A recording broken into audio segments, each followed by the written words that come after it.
What's up, dudes? It's a vigorous Q&A again. Sorry for being a week late. Last week I got a little bit sick. My sincere apologies. I wasn't really sick. I just had horrible bloating. I went to a restaurant called Lava here. It's a very nice steak restaurant with a good friend of mine. So I had some prime, what was it, 30-day or 90-day aged tenderloin, and then I had 2 glasses of wine. That didn't really sit well with me. And then I had a creme brulee, and then my stomach was here. Now, it has nothing to do with the food. I just think that I had some candida overgrowth. So I'm addressing that now with fluconazole and oregano oil, which has some ingredients. I think it's, what is it called? Some ingredients that have a preventative effect on candida overgrowth, because I only get this when I eat carbohydrates. So I removed all carbohydrates from my diet, threw away all of the nice spices that I bought in the United States, because apparently all of those contain sugar. No surprise there. Removed the ketchup from my diet, added in some sauerkraut, some kimchi. So now it's basically 5,000 calories of healthy protein sources with, a little bit of added fats in the form of olive oil, avocado, but mostly mixed nuts and seeds. And so far that's going well. So I'm 115 kilos lean. Yes, I'm getting leaner on this diet now. And I'm not sure if that's the removal of the water retention from switching from Tiger GH to Beltropin GH from HGH Pharma. But I'm a lot leaner. And I actually feel that I'm getting, or I look a lot leaner, and I actually feel that I'm getting leaner also because my lower back is getting a little bit jiggly. So maybe it's a removal of the carbohydrates completely from my diet, that I'm just getting bigger and leaner as the week goes on. So that's good news. I think my face still looks like Shrek, but it is what it is.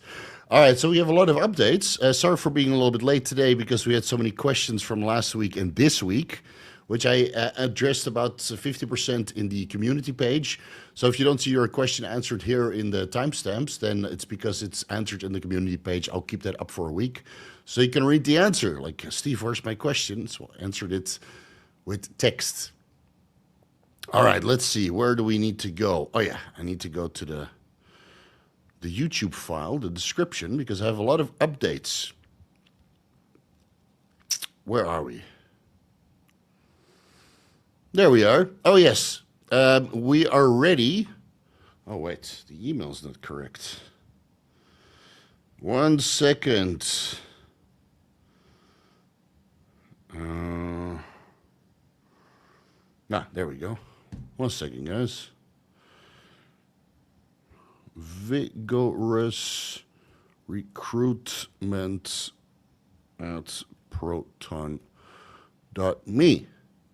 Okay, save. Completely unprepared this time. So I'm looking for a research assistant to help me transcribe all of the videos that I made in the past, because those contain mostly the new information. So let's say we take the Trenbolone videos, right? I have a script that I made for the Trenbolone video that is about 50 pages long, give or take, with citations and everything. All the citations are at the bottom of the Trenbolone video, but in the script it's a little bit better organized. So I need somebody to go through that script, which basically contains all of the information that's already part of the video, then go through previous Trenbolone videos, transcribe that, add that to the script, then go through articles that I wrote for my private Facebook group years ago, which still contains valid information, and consolidate all of that information into a single article that I can then proofread myself, and then use for a publication somewhere, right, to be determined. I will announce at a later point in time. So I need a research assistant who does that for me full time.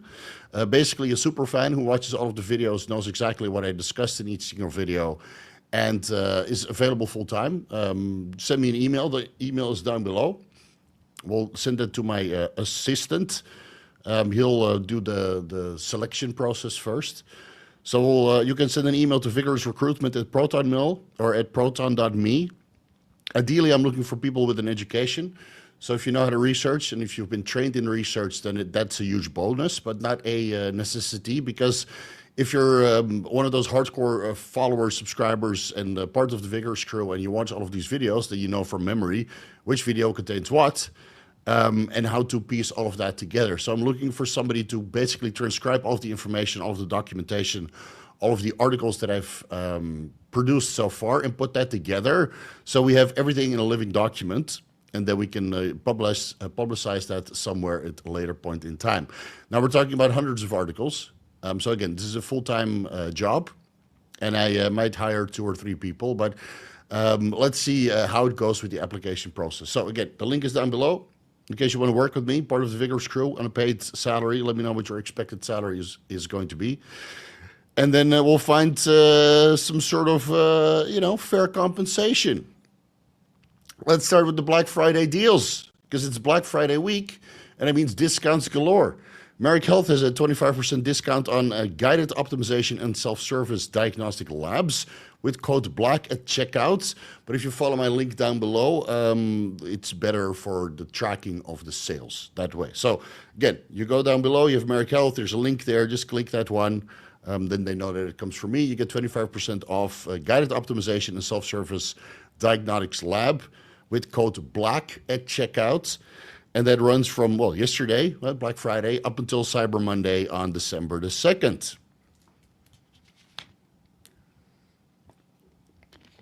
Grilamide. Also, an entire week and a half of discounts. 30% discounts site-wide.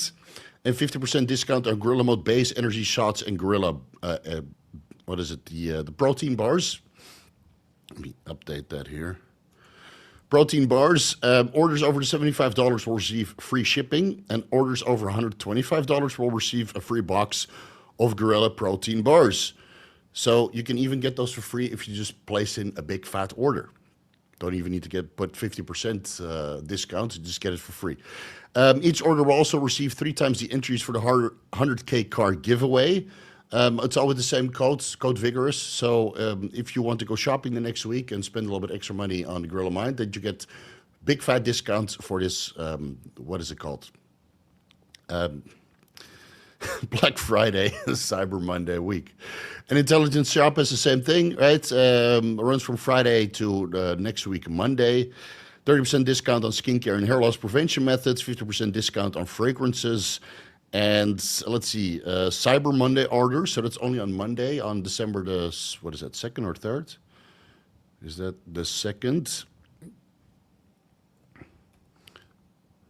2nd will also receive 2 sample fragrances of 2 milliliters each. Modern Aminos will have a 15% discount site-wide, discount with code Vigorous. That will only be on Tuesday, November 26th, so that's next week. So if you wanted to put in an order, you'll get 15% instead of 10%. And then Cosmic Nootropics is also going to have some sort of Black Friday sale deal, but they haven't really announced what they're going to do yet. So just make sure you subscribe to their Instagram page, Cosmic Nootropics on Instagram. I'm sure you can find it. And so stay tuned for their discounts, and then probably Vigorous 10 will get you 10% or 20% or whatever they have on offer. Use my discount code so you get additional savings. Let's see, this week, last week, we had the Anabolic Roundtable episode 6. I'm sure many of you guys have already watched it. For the guys who haven't watched it, it's called The Heisenberg of Bodybuilding Community by Coach Colton, the docudrama about yours truly. Very entertaining to watch. Don't read the comments. It'll break your heart. But yeah, all the people that were talking shit, they're already banned. I go through their profile. I'm like, I want to ban this user. Oh, already banned. Okay. Must be a hater. So anyway, if you want to entertain yourself, give that video a watch. It's linked down below. We released the No-Stim Fat Burner Stack to great success. Very popular. Lots of views. I did a Ben Pekulski podcast on my YouTube channel. I released that last Monday, but I also have another one coming on his YouTube channel. So if you haven't subscribed to Muscle Intelligence 40, MI40 University, do that now. And then I think it will drop pretty soon, because he said he wanted to release it before January because the podcast was so goddamn good. His words, not mine. The WADA approved doping stack of 2025 is recorded and in the editing process. So that will be released hopefully next week, but maybe not. It's 1 hour and 40 minutes long, because WADA put Mod C on the prohibited list. So I got super upset and listed all of the options which are still WADA approved. So instead of the 50 minutes that I had on last year's version, now it's 140 minutes, twice as long and 4 times as good. So that's in the editing process. I recorded the year-round supplement stack, but I split it up into, let's say, multivitamins and minerals, And then I have another part dropping about general health supplements. That will be about N-acetylcysteine, citrus bergamot, that kind of stuff, right? So I had to split it up. Otherwise, it's also another 2-hour behemoth. And then you guys are like, where are the videos? And then it drops 2-hour, behemoth, and then you don't want to watch it because it's too long. In the meantime, while my editor is working all of that shit, I'll be doing a methylene blue deep dive. I should be able to finish the scripting. And I might as well do YK-11 deep dive because I'm finally starting to feel the gains. I mean, it's getting pretty crazy. Getting a lot of swollenness, as you guys can see. Can we see it? Yeah, it's my chest is literally bursting. So I think it's working. I'm like perpetually pumped. It could be the anadrol, but yeah, this is pretty lean, right, for off season. But anyway, I'll do some blood work tomorrow, see where we're at. And then we'll make some update videos about that's the one I'll edit myself. Let's see, the Bathmate and DC Protocol article is live on my website. So just go to vigoroussteve.com, check out the articles, and there you can find the Bathmate and DHT protocol because I got so many emails inquiring about how to Bathmate and how to DHT cream on your junk that I was like, you know what? Here's the article, do with it what you want. When my experiment concludes, hopefully before Christmas, then I'll let you guys know how much I gained, but it's quite a bit. Yeah. There'll be no more hiding the zucchini. Impossible. Let's see, I added methylene blue, soboterone, mirabegron, and a couple other compounds to the source list. So if you're want to get some Black Friday deals, but you don't know exactly what to get, check out the source list. I got sources for days. All right. Let's get to the memory questions. There were many, so we're going to speed run through them. D-Lo, when I go back to work, I'm only able to inject once a week. Can I get away with Cystanon, or should I opt for undecanoate? No, that's fine, man. You can actually inject any kind of ester that's a little bit longer lasting and then in some sort of oil that's viscous. So I have that Lazy Man's TRT protocol. Just Google for that on my YouTube channel. And there you'll be able to find exactly the instructions on what to do. Usually I would inject that on Thursday because over the weekend most people have a cheat meal. They'll kind of hold you over for the week so you feel a little bit pumped, a little bit full, a lot of glycogen storage, and then towards Wednesday, Thursday, the glycogen starts to run out, assuming you eat super clean during the week, which you should be doing, you motherfuckers. And then on Thursday, you pin your shot of anti-cypionate or Cystanon or undecanoate. That's totally fine. So yeah, that would work. Will only be a TRD dosage of 125 to 175 milligrams. Okay, yeah, that's fine, man. Once a week, no problemo. Emperor Shreve. Would it be counterintuitive to take metformin with the mitochondrial support stack, considering it's a mitochondrial toxin? Any idea to what extent of toxin it is and what's just negligible?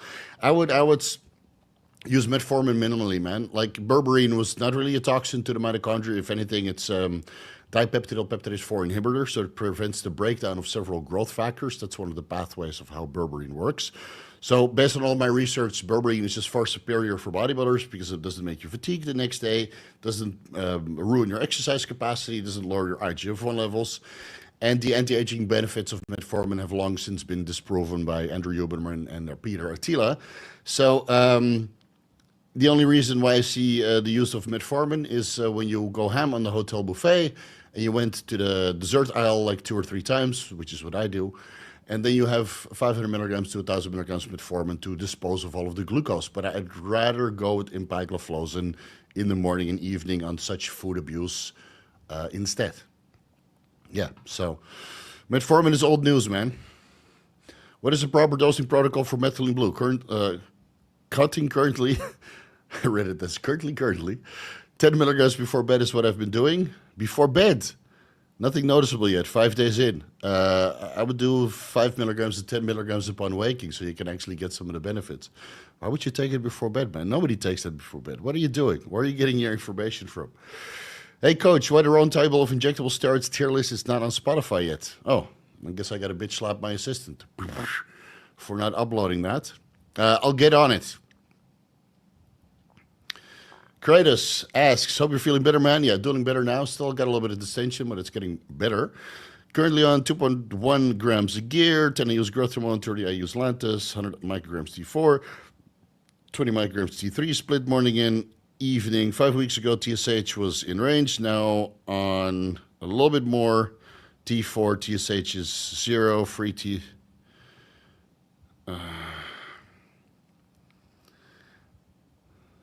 I would go back to the previous dosing protocol. Again, I don't remember all of these ranges off the top of my head.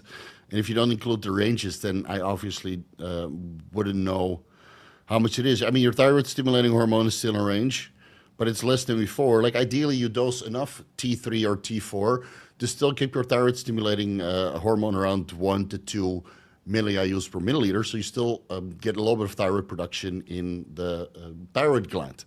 And that way you don't shut the thyroid gland production, but you take a little bit of burden off the thyroid gland, especially when you take high dosages of growth hormone and insulin, because otherwise TSH levels would be so high that you're literally telling the thyroid to grow. To produce a lot more T4. So I would go with 100 micrograms T4 and maybe 25 micrograms T3, again, split AM and PM. If that keeps your TSH in range and all of your other markers in range, then that's totally fine.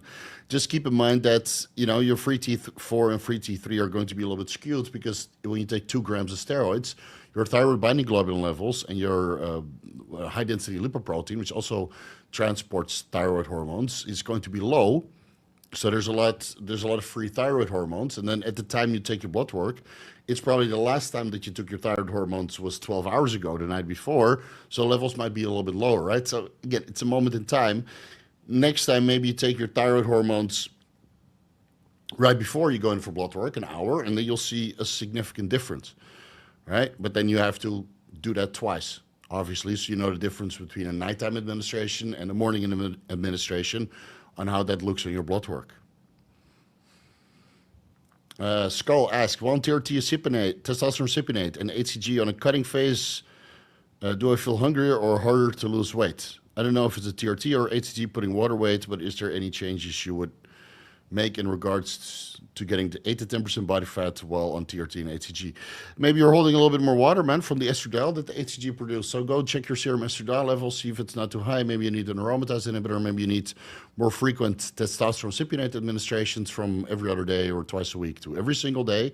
You know, and it's, I don't know. They say that HCG interacts with the thyroid receptor, right? But that's only in the cases of pregnant women where serum estradiol levels are into the thousands. Into the thousands, not 25, not 30 milliIUs per milliliter, which is what you get after 1,000 IUs HCG administration. We're talking about thousands. Right? So if you're pregnant, yes, HCG stimulates your appetite, which is good. It's a good thing. But at the dosages that men take it, I wouldn't worry about it. So maybe you're just watery. And dude, my estradiol levels are probably like 200 picograms per milliliter, and I'm still losing weight. So then again, I'm on copious amounts of GH and Increlex and training like a madman. So maybe you need to learn how to train like a madman to keep yourself lean. Now, Q asks, which nootropics were you on during last week's Q&A? You seem to really be in a good mood despite the colds. I got to try this stuff. Dude, every time I take a scoop of Gorilla Modes Respawn, it's that simple. I take methylene blue in the morning, about 5 milligrams, and then I take a scoop of Gorilla Mode Respawn about an hour before I get started. So that's the caffeine is metabolized by the time I go to bed. Otherwise, I have to take Gorilla Mode Dream, and then you take uppers and downers, even though they're over the counter. It's not really the right way to do it. Gorilla Mode Respawn, man, puts you in a good mood, keeps you focused, makes you talk super fast. That's why I'm always stumbling over all of my fucking words. But through the power of editing, I can usually fix that in the videos. But on the live stream, you get all the good with the bad, including the tangents and the rants. What has helped you most to grow the YouTube channel? Just keep at it, man. It's that simple. Growing a YouTube channel is hard. You have periods where you gain like 5,000 subscribers. You have periods where you gain like 1,000 subscribers. And all you can do is just keep going. That's it. You can do collaborations, but from my personal experience, I've collaborated with some pretty big names, right? And you barely get any additional subscribers. And if you want to grow fast, you got to pump out shit content. That's the only way to grow, man. If you make trash content that's relatable for trash people, which, let's be honest, 99% of the people out there are trash. So if you make trash content for trash people, then it's easy to grow. But if you make highly intelligent content for the 1% to 5% of the people who actually get it, then, well, you're catering to the 1 to 5%, and that means growth is going to be slow. So if you want to make a drama-free YouTube channel, just expect it to grow slow, but at least you'll have the integrity and the respect from your audience over a multitude of years. Whereas most channels, it seems that the respect and appreciation and love is lost as they get closer and closer to selling out. Oh, well.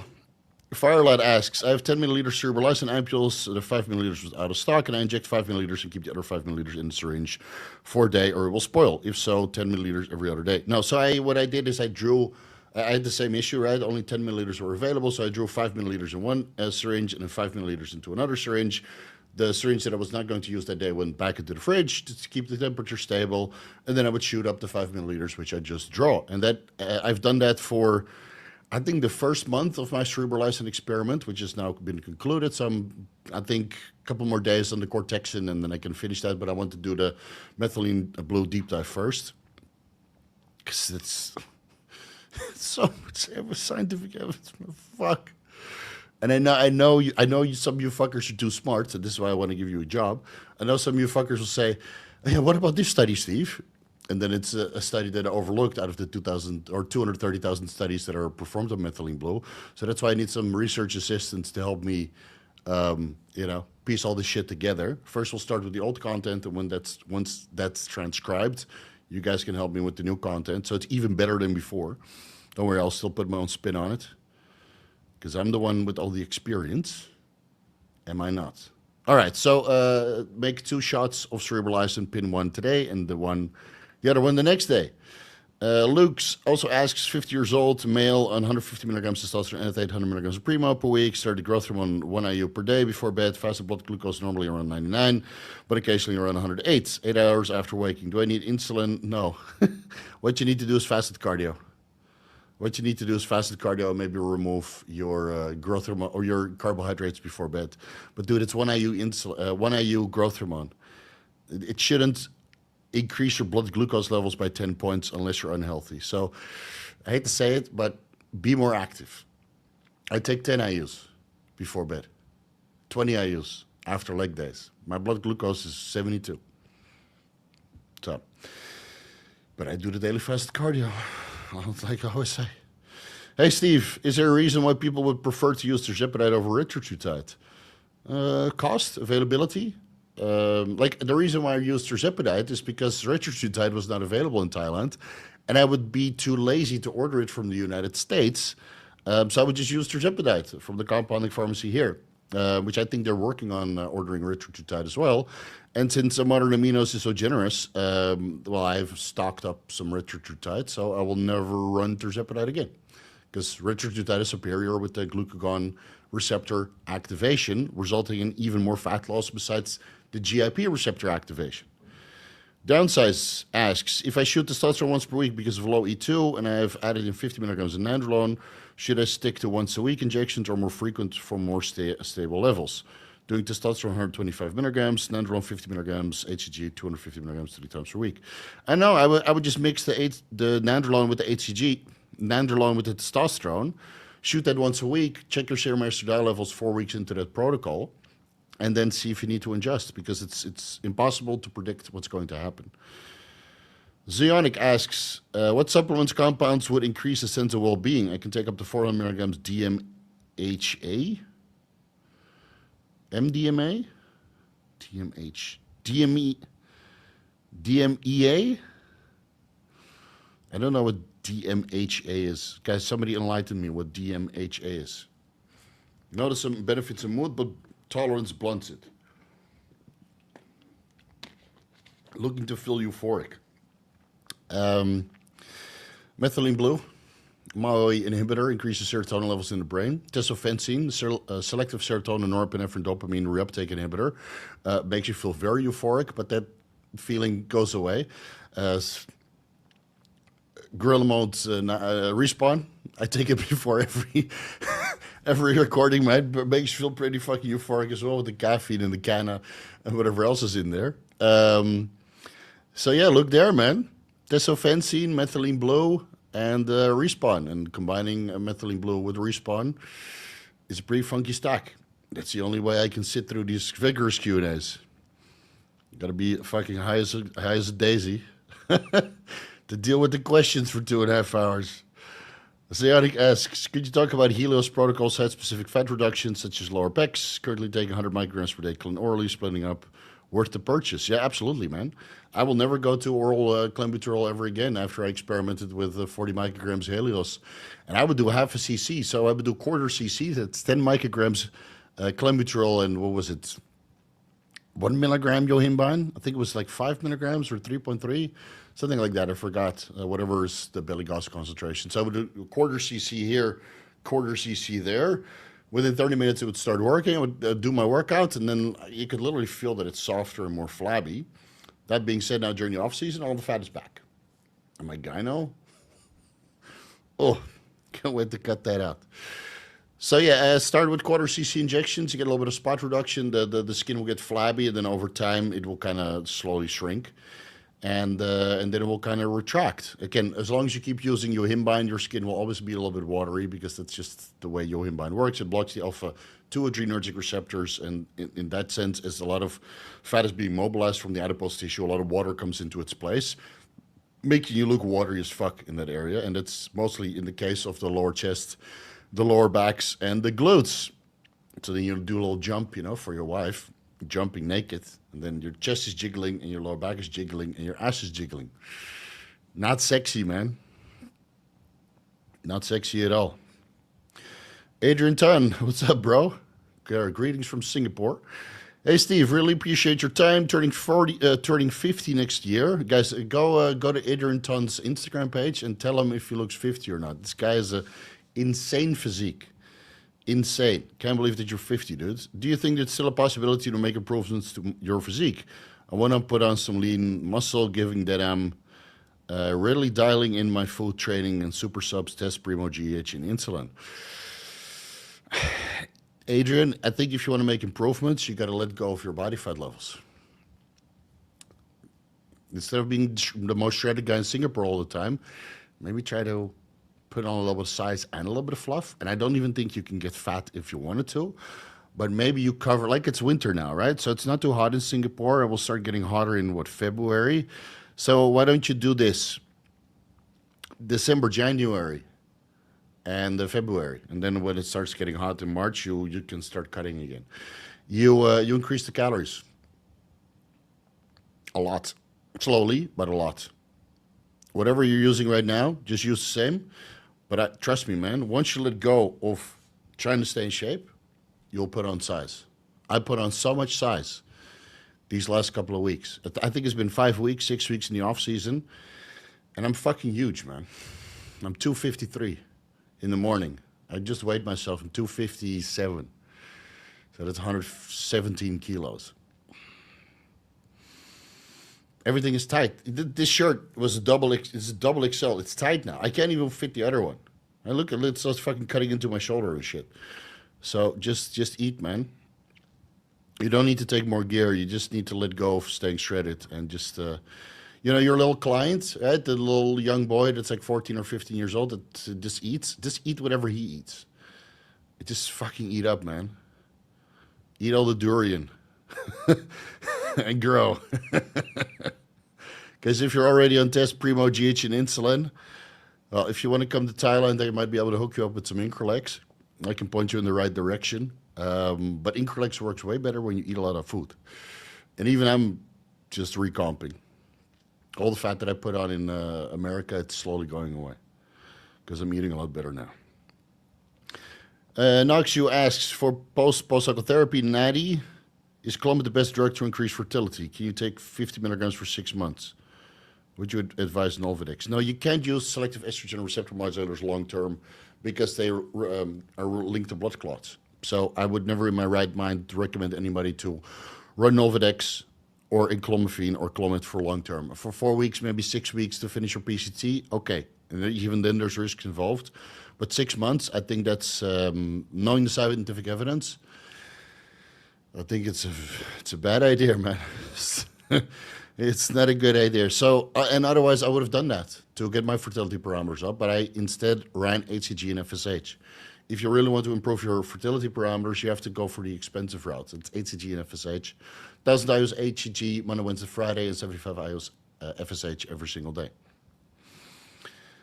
Dumpster Buster, which steroids should be avoided after cosmetic surgery and which could benefit? Whatever I listed in the post-surgery video. Right? And of course, when I do my gyno surgery, we'll go over the same peptides. But GHK copper, Anavar, BBC157, TB500, growth hormone, or growth hormones or kidneygogs, if you can't afford real growth hormone or you can't find it, or you want to get the different isoforms, or the different molecular weight growth hormones produced in the pituitary, which literally you could say something for having an additional overlap in the healing process. But I would just use TRT and Anavar. That's what I'm going to do. When I do my gyno surgery, I'll be on TRT and Anavar, 10 milligrams, maybe 20 milligrams per day, and then leverage all the healing peptides. Right, so that's 1 milligram BBC157 per day, 1 milligram TB500 per day, 5 milligrams GHK copper per day, 10 milligrams Anavar per day, 25 milligrams testosterone and per day. That should give me normal estradiol levels, maybe a little bit of HCG to keep my nuts going. And then, I don't know, as much GH as I can afford, which I can afford a lot of GH. The Barbarian asks, using massage gun post-shallow intramuscular, sub-Q deep intramuscular injections, yay or nay? Yay. Yay. I got my massage gun right here. And I do that on my upper glutes all the freaking time to break up the adhesions. Because, you know, the wifey doesn't like to grab the butt cheeks. And then it's like, what's that? Are there some Orbeez in there? What the hell is this? Your butt is covered in Orbeez. I guess only Americans know what Orbeez are, right?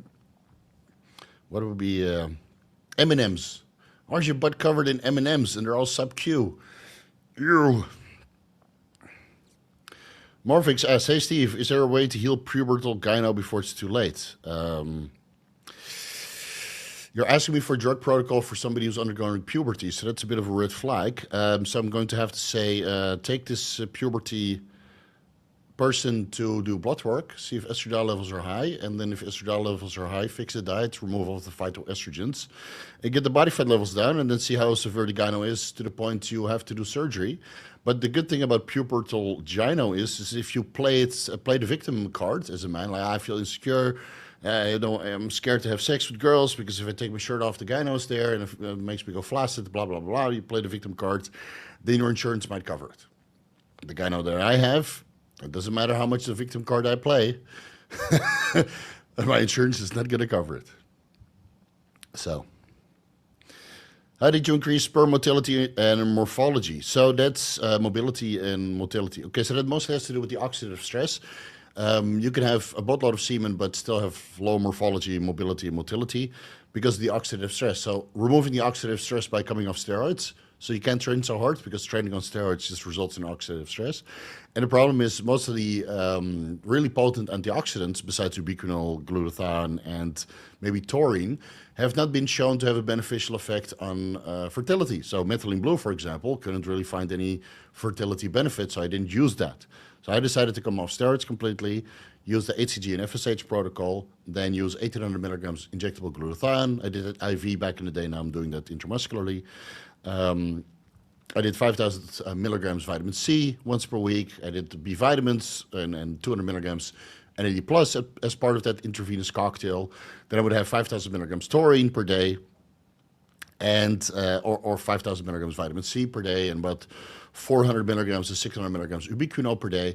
I will explain everything in an upcoming video, but you guys are going to have to wait a little bit longer. Yeah.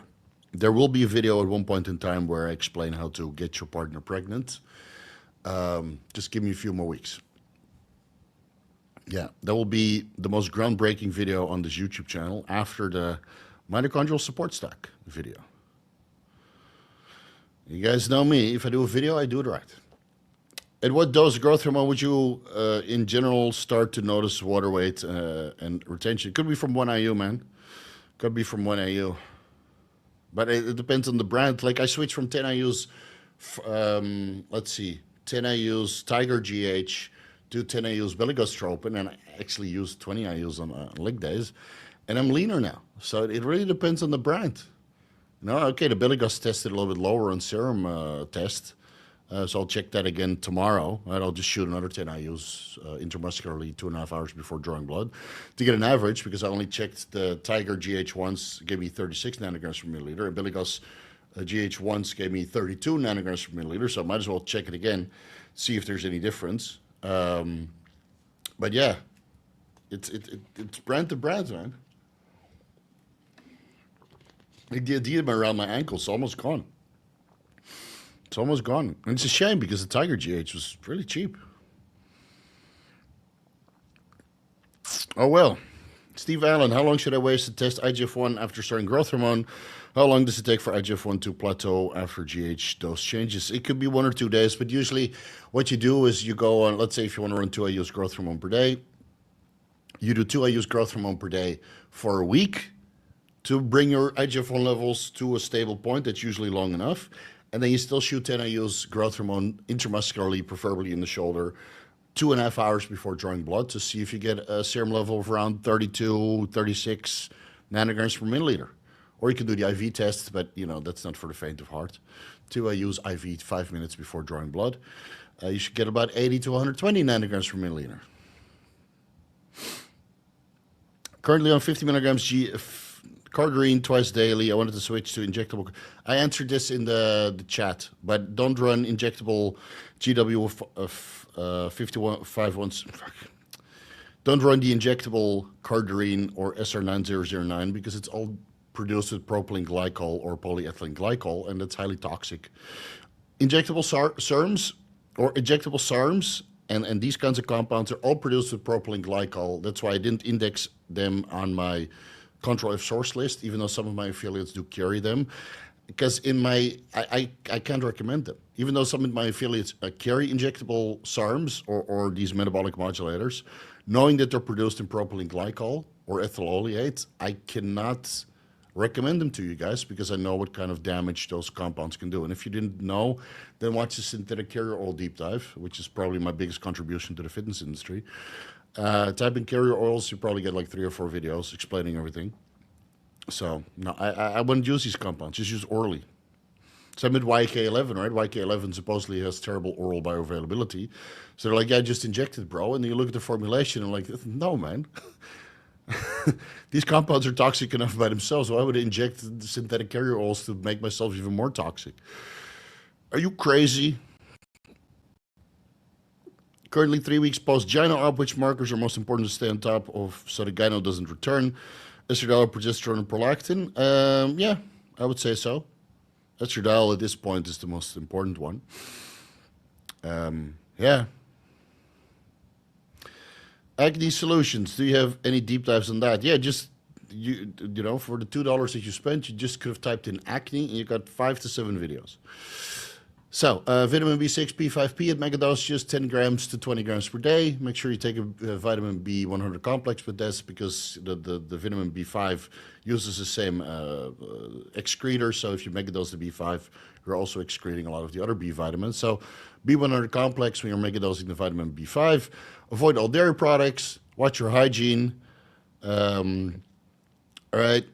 And then otherwise, there's always Accutane. Is it beneficial to use GH 1 to 2 times weekly the night before fasting days? Well, you still have food in your stomach, so I would rather do the growth hormone at the end of the fasting day, so you have the maximum amount of fat loss overnight while you're fasting. That makes more sense to me. Yeah, I answered this also in the community page. I have no idea if Primo Act does the same as a natural DHT because it hasn't been directly compared.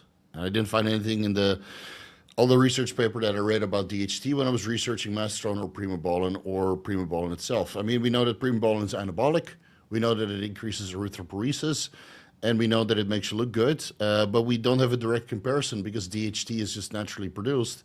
And nobody up until this point has ever been able to source DHT enanthate for me, so I can't run a fair comparison. Even though DHT enanthate seems to be very favored by some people who ran it, but never was able to find it. So I don't know how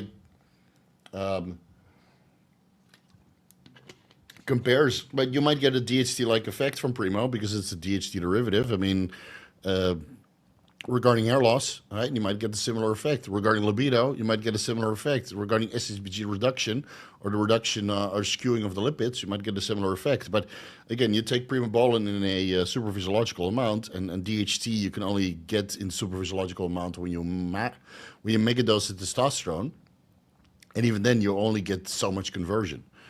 Right? So how much of the effect is coming from testosterone? How much of the effect is coming from DHT? You don't really know. Do dinomethane and calcium D-glucarate make sense when doing higher milligram cycles? Not really. Not really.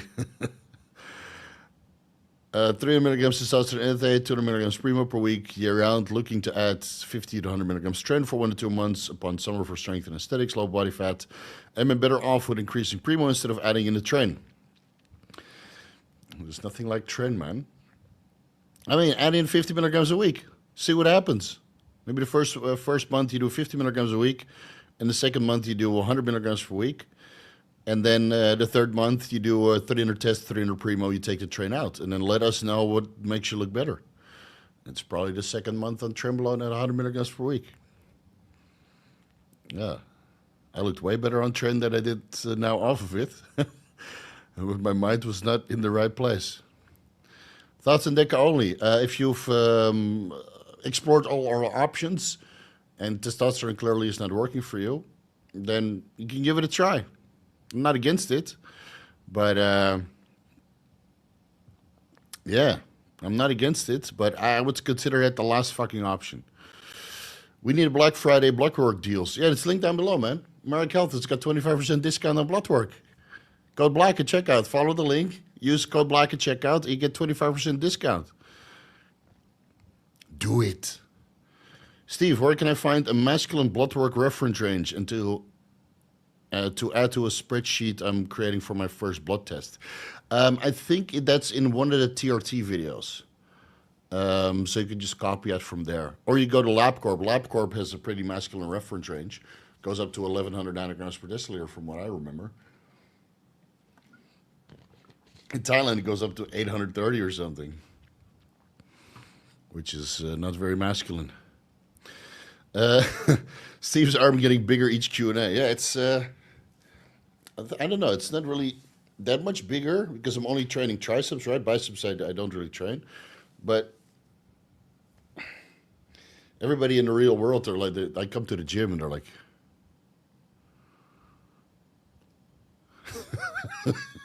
it's hilarious. And everything is so tight. Oh, my clothes are so tight, dude. It's insane. Look at the chest again. Just in the way. It's coming off the bone now, dude. Legs are not growing as much as I want, but I'm training as hard as I can. Benjamin Heights, what's up? Getting more pimples when increasing aromasin and adding tamoxifen to my protocol. It could be a couple different things. I mean, we changed your diet as well, so it could be hormonal fluctuations. It could be some other things, but just contact me by email, buddy. We'll address it.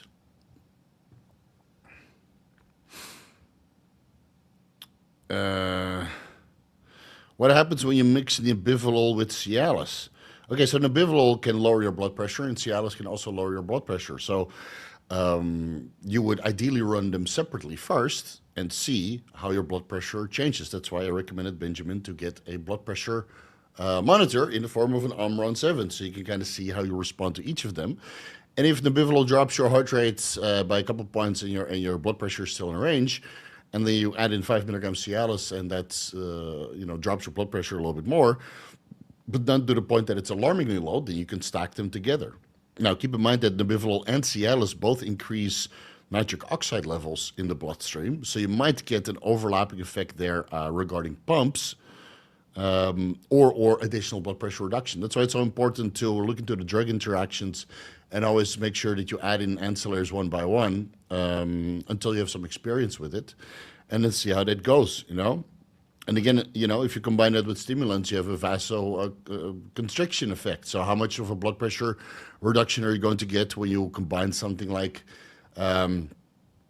ephedrine with Nebivolol and Cialis, right? So it complicates the matter further. That's why it's always so important to start low and build your way up and use each compound separately, just to make sure that you know exactly what to expect for each compound when you stack them together. What's your opinion on generic Cialis for brand name and also for Romsin? I think generic and brand name usually works pretty much the same. It's just mostly the underground labs that sometimes are lackluster in their production. But I know from all the experience, from all the compounds that I ran over the last couple of years, you know, from the reliable sources, it's all pretty much the same. I've still 2 boxes of Pfizer Romsin, which again, I will never spend money on Pfizer ever again for reasons. No Viagra, no Genotropins, no Romsin, but I have the Romsin in my cabinet, so might as well fucking use it. Cialis I haven't used in a very long time because I'm using the Bivol and telmisartan, and my blood pressure is totally fine. And, well, my erectile quality is absolutely fine too, so I don't need any erectile quality incentive. So I eat a boatload of fats, that helps. Was it 300 grams of fats per day, something like that? Oh, just want to have sex all day, man. It sucks. And Aromasin, I've run, I don't know, Indian-made Aromasin, you know, underground labs, you could consider that generic. I've run generic Aromasin also from Indian pharmacies and branded, and it's all pretty much the same. You know, switching from one to the same, your estrogen level is pretty much the same. So, I don't know, just stick with the sources that you trust. May you never retire, Steve. Well, I'm not sure about that. Not sure about that. Are we doing the 100K watch party for Bitcoin? Where are we? 98. Nothing's going to happen this weekend. And the altcoin dominance is going up, man. Well, let's see what happens. It wouldn't surprise me if we get one more push of Bitcoin to, 136? Something like that. 112. And then altcoin season will start on December the 8th. But you never know. If it can't break through 100, then I'm sure the altcoins will fly. Starting to feel psychologically dependent on low-dose Anavar, 12.5 to 25 milligrams year-round. And that's not a good idea. Both in and out of the gym. Best way to overcome. Just man up and accept it's harming you long-term. Just stop it for 2 months. Jesus Christ, man. Psychologically dependent. Just stop. Well, what are you doing? This is steroids. Use it for a purpose. You're not going to get addicted to it. Go on a cruise. See how much gains you can retain. And then you respect the Anavar at a lower dose. Again, you know, orals you shouldn't run year-round, man. Joel Hansen, hope as well. Steve, back in the kingdom. I saw your wife the other day. Looking forward to crossing soon. Okay, cool. Shoot me a message on Instagram. Let's meet up soon so we can eat a boatload of food. Hopefully my stomach will accept it. Because my stomach is a little bit wishy-washy right now. This I already answered a little bit earlier, Lugo. So no need to answer that again. Cardiovascular risk of using AI is using the drug itself or because crushing estrogen. It's from crushing estrogen. Just watch the aromatase enzyme deep dive where I debunk all of the fear-mongering and the bullshit that a lot of people have been talking about. So I don't see a risk of running an aromatase inhibitor as long as your estradiol levels are in range. And again, people sometimes say, yeah, but aromasin this and that, and then ask for a study, and then nobody's able to produce a study. So until I see a fucking study saying that the molecule itself is deleterious, then I'm going to stick with my stance and say that it's because of the low estrogen. Because all of the side effects associated with the aromatase inhibitors are the exact same side effects associated with menopause, is where your estradiol levels are low. And then if you use an aromatase inhibitor to bring your estradiol levels low, when you have cancer and you get all these side effects from low estrogen to zero estrogen, what the fuck do you expect? You know, we're not trying to crush it. We're trying to keep it towards the top of the reference range. Shit, man.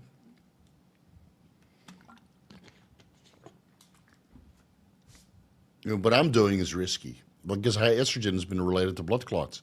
But then again, low estrogen can also really cause vascular issues. So again, keep your estrogen in range. However method you want to do that, DHT derivatives, aromatase inhibitors, zinc, nicotine, whatever, man.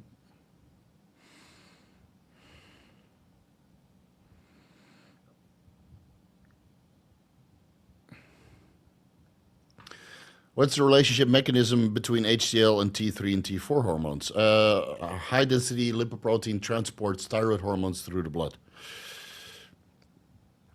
Steve, do you recommend me to try Increlex or IGF-1? No. No, man. No, but again, ask me these questions privately. That is the best way. So I can personalize it more for you because I understand your situation. And you would gain too much weight for your motocross aspirations. Increlex is only for the highest of the highest level. It's that simple. Most people don't need Increlex. Steve, my wife and I love you. Okay, great. Come over and we'll sort that out. I went 25 milligrams Deca for joint relief and it works wonders. I've been running it for 3 months on, 2 months off. Could my wife do the same regimen? If so, at what dose? 25 milligrams a week? No. I would rather have her look into the joints of steel formula from Modern Aminos. I'm running 1 cc in the morning, 1 cc in the evening, and my joints feel fucking crazy. Like all those, like I was on Winstrol for a while, right? So I had a little bit squeaky joints, and then a lot of people report having squeaky joints on YK-11. I have none of that. Now, of course, I'm on, a boatload of Nandrolone alongside of that, so I'm sure that's helping. But my joints feel so good right now. And I'm sure it's a Nandrolone and the joints of steel formula from Modern Aminos. But, putting a woman on 25 milligrams a decade, the amount of bloating that she will get, potential for virilization,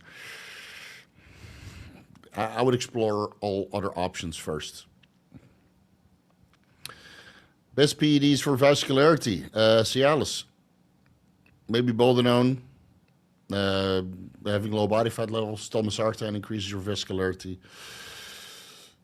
Sodium increases blood volume, which increases vascularity, especially if you take that with Cialis. But then again, it can make you spill over and make you hold water. So, Nandrolone deep dive, going very slow. Yeah, so how about this? How about you transfer me $25,000 so I can speed it up in the process, so I can hire another editor?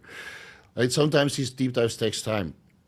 And I'm still not done with it. And I have other deep dives that I want to finish first. So if it's not up to your liking, then just go get your information elsewhere, right? It's done when it's done. And if you want it done faster, send me $25,000 by Bitcoin. I'll hire another editor and I'll gladly record it for you while I, how do you say this?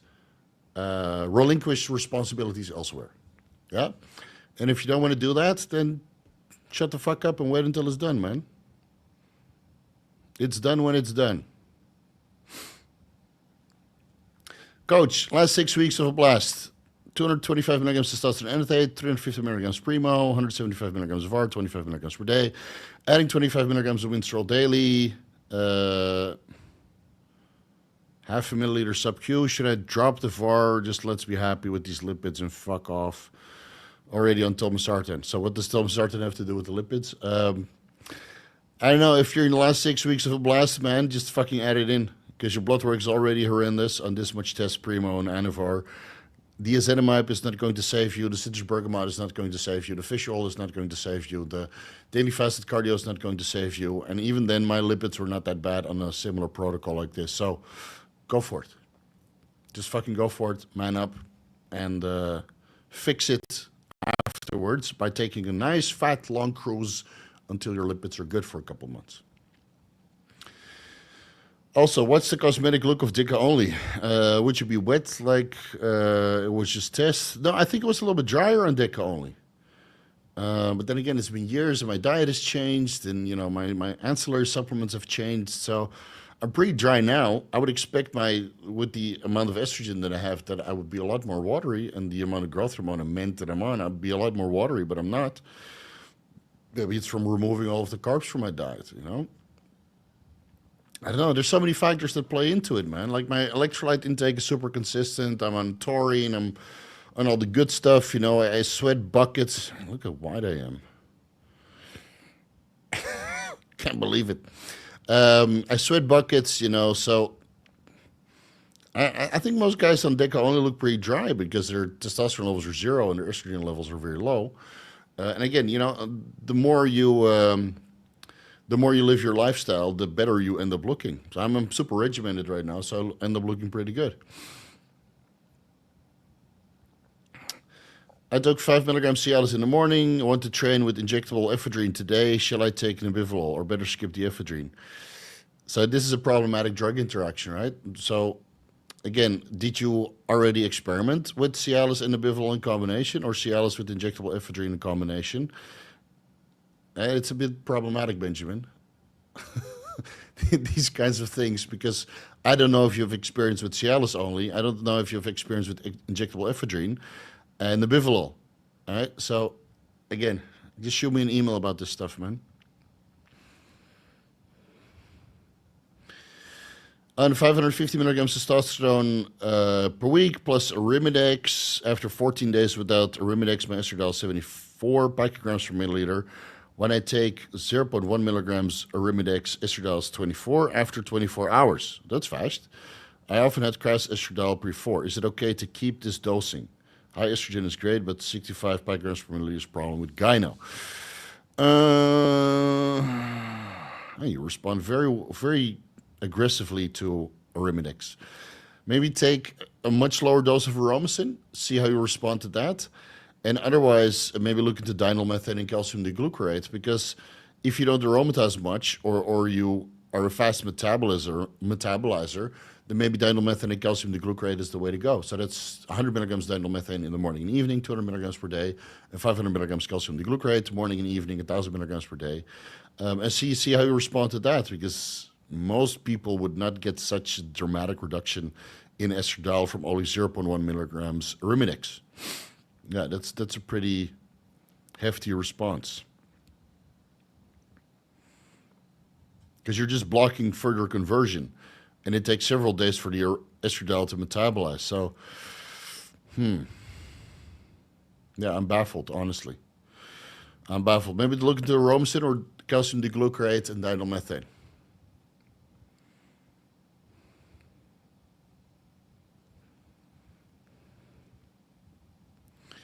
Can you combine Clomid with enclomiphene? I want you to go to the Wikipedia page of Clomid and read.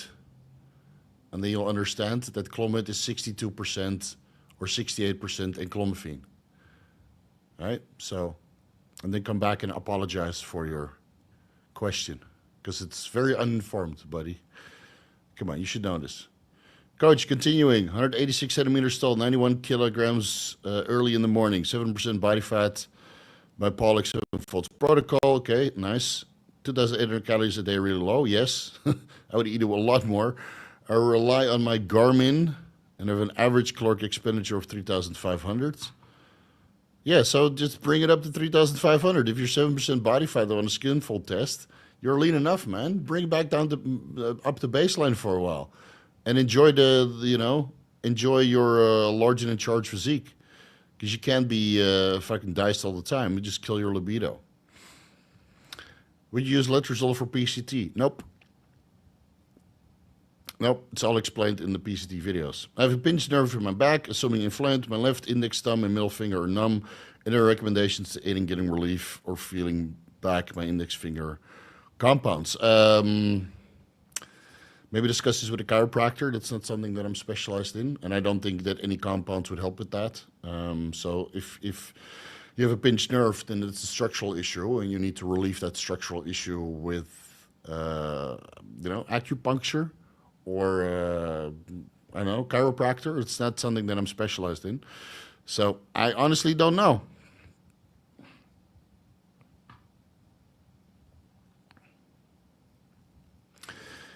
Isaiah, how much does 50 to 100 milligrams tren help on a steep deficit? Well, prevents you from losing any fullness and size, keeps you just as strong. It's already the dose where you have all the anti-catabolic effects. So, yeah, you probably stay the same size and recomp completely at the same body weight. Tren is magic, man, if you use it right. Also makes you feel like ass. Iron, 240 milligrams test, 210 Primo, 140 Mast, 50 Tren, 25 A drop, 8 Anadrol, Anavar, 4 times per week, 8 IUs growth hormone per day, estradiol 60, prolactin, middle of the reference range, right side pubertus and gyno, no further growth, but worried. Will Mast be enough to limit gyno risk or stop Anadrol? Oh, you're talking about Anadrol. Okay.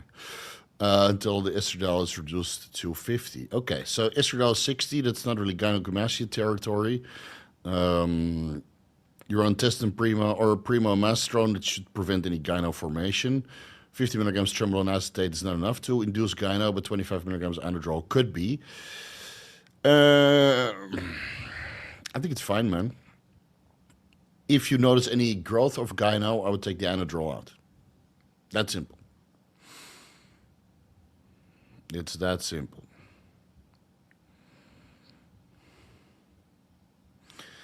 Alexander Carrera, Primobolan or VAR for a female. What do you think is best in dosage? I think Anavar is superior for women, unless they compete at the highest level. Then Primobolan might be beneficial to give a little bit more drier look because of its anti-estrogen components or benefits.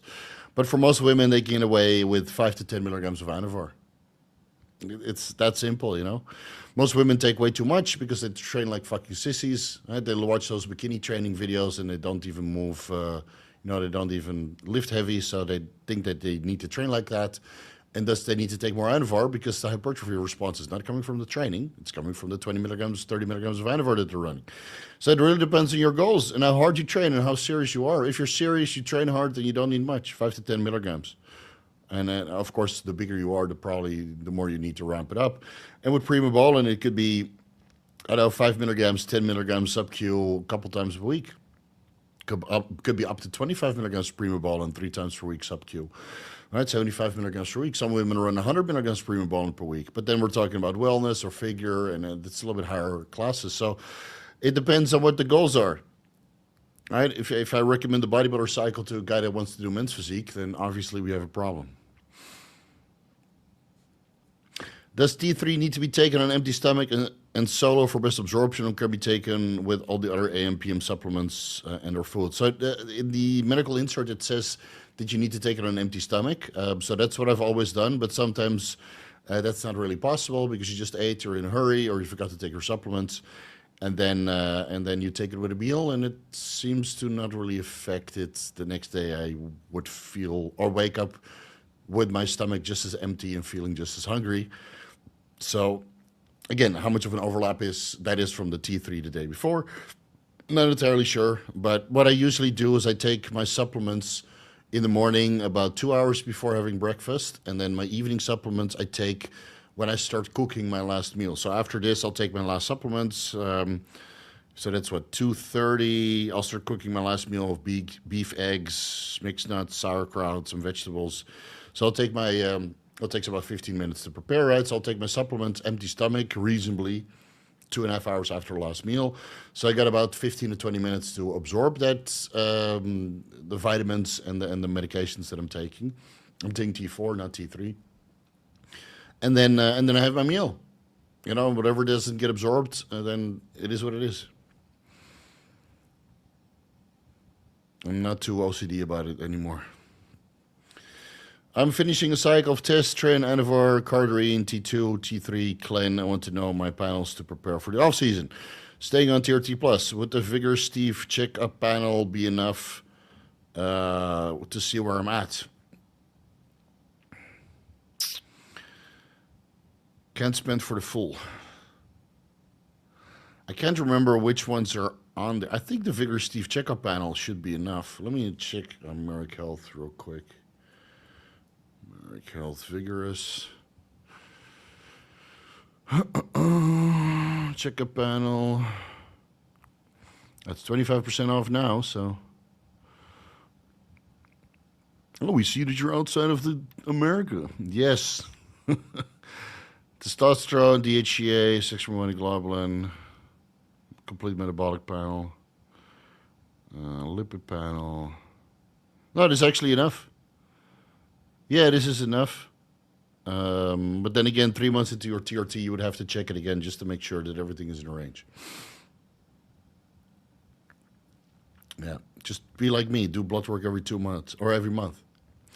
Anyway, to get an echo without going to a doctor. It depends on the country where you live in. So in some countries, you need to get a prescription or a referral. But here in Thailand, I could just go to, you know, any hospital and say I want an echo, and they'll service me right away within 10 minutes.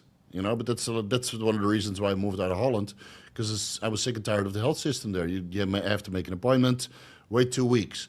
Then you finally talk with the doctor, and they reject you. And if they do accept your proposal with nagging and just complaining and just fucking hammering that you really want to get it done, then you're, you know, we got an appointment, we got a space in 1 month. And then you have to wait 2 more weeks for the results. And now you're 2 fucking months ahead. 2 fucking months. This is what they call a developed Western world. What the fuck, man? What the fuck is that shit? Yeah, Thailand is a third world country. No, man, this shit is so far ahead of this retarded Western world mentality with the healthcare system. I don't mind spending my own fucking money, man. I got money. I work fucking hard. And it's not my problem that other people don't have money. That's really not my problem. I have money for drugs, and I have money for checkups. I don't need healthcare. I have accident insurance, that's it, right? And of course, healthcare insurance, with most of the stuff that I do out of pocket, I can't even get back from the insurance. So this is the problem with the Western world, right? People are so fucking average, so fucking lazy that they can't afford anything. So you need some sort of medical healthcare system in place. And it means it's completely over fucking saturated, and all these doctors turn you away. So you can't even be preventative. So I said, fuck that. I moved to a country where I can do blood work whenever the fuck I want, when I can do organ imaging whenever the fuck I want. And if you can't do that locally, then I would suggest you just to book a trip to Thailand, because you can get the results faster and cheaper. The flight will be expensive. The hotel can be cheap. The flight will be expensive. But just fly here, get all of your medical stuff out of the way. I just had a client from Bali. He flew here. He did cancer marker screening, blood work, stool examination, urinalysis, echocardiogram, MRI, CT scan, ultrasound of the entire abdomen, the thyroid, and the fucking testicles. He did all of that in 2 fucking days. 2 fucking days, man. And then he had a week to party. Good luck trying to do that in the Western world. First world. Yeah, we're so developed. No, man. Fucking bum fights, that's what it is. Good for holiday, the Western world. That's it. I want to do blood work. Yeah, referral, 2 weeks. 2 weeks for the results. Now you're a month ahead. It's already outdated. Sorry for the tangent. Anecdotal you can provide from your current men's cycle. How about the YK-11? I fucking love this cycle, man. I'm strong. I feel good. Just went on a tangent, though. Strong, feel good, fucking horny. Yeah, I think the YK-11, it took a little bit of while to kind of recognize what it was doing. But now that I think that it's doing what it's doing, I like it, because I'm recomping on 5,000 calories per day. Again, it could be from the switch of the growth hormones, but I just feel like I'm waking up leaner every single day now. My metabolism is on fire. I train chest twice per week. I train legs twice per week. I'm using less weights than I did before, but the time under tension is now so obscene that, I mean, I literally see stars after every set, and my muscles just fucking dense. Feel, you know, when you have a very hard on, and it's like squeezing itself from the inside.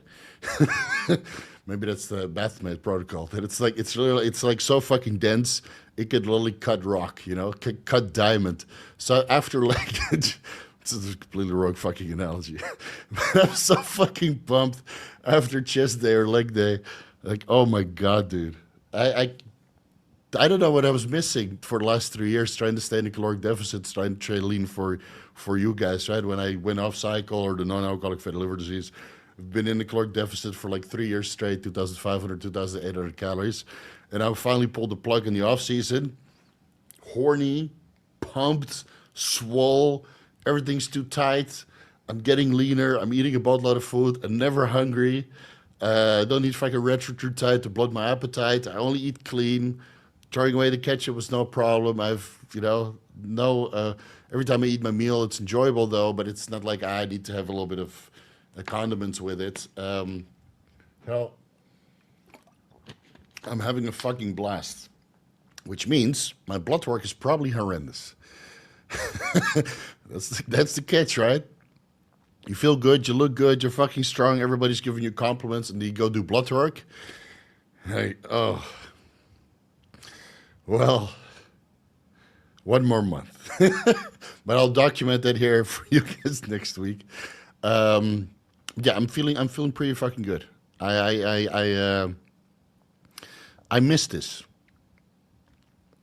I miss this a lot.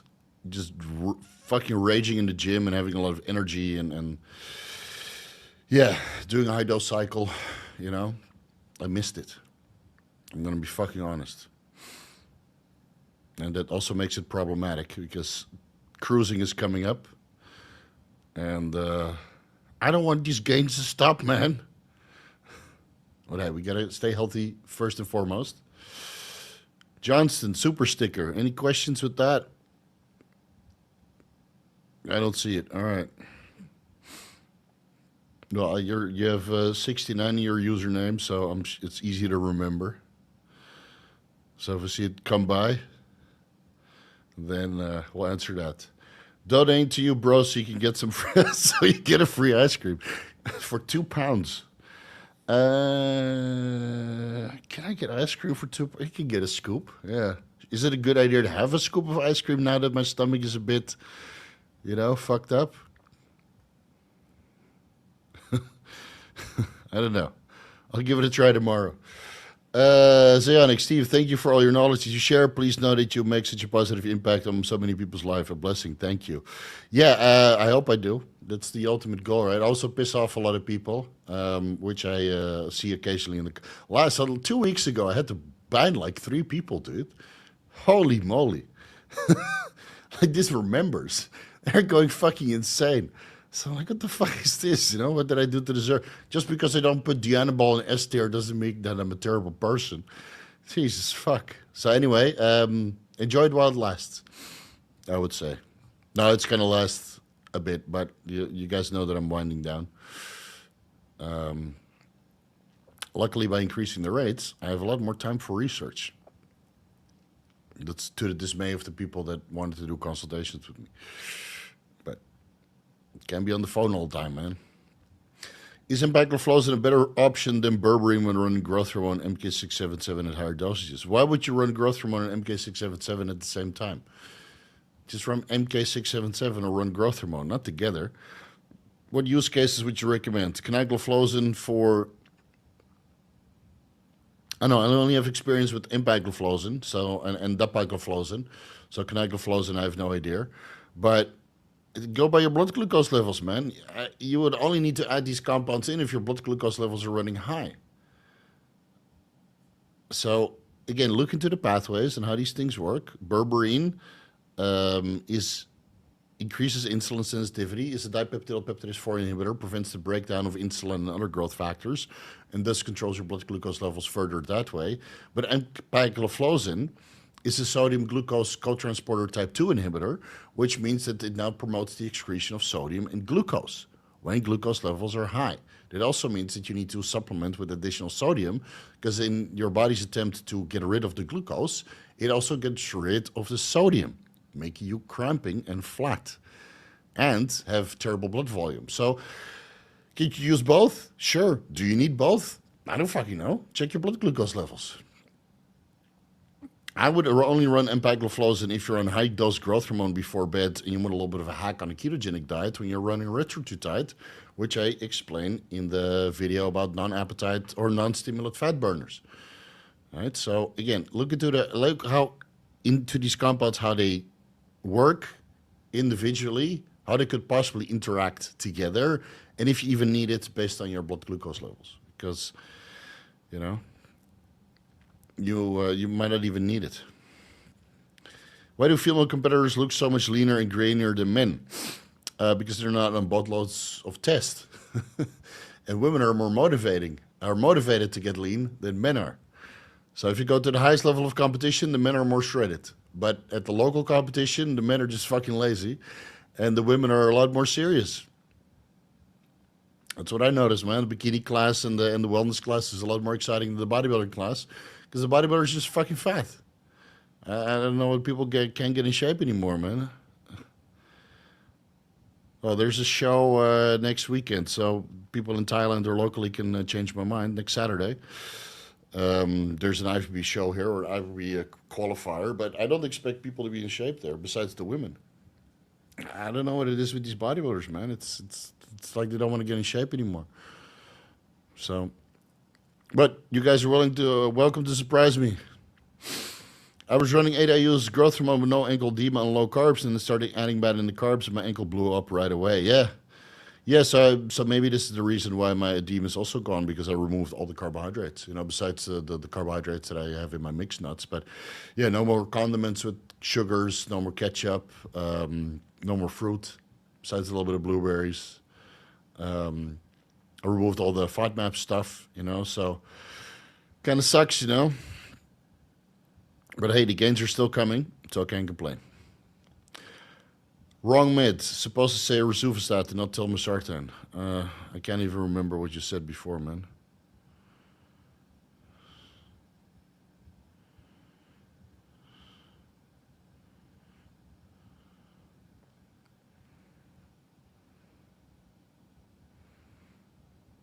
Well, this is your previous question anyway. Go eat.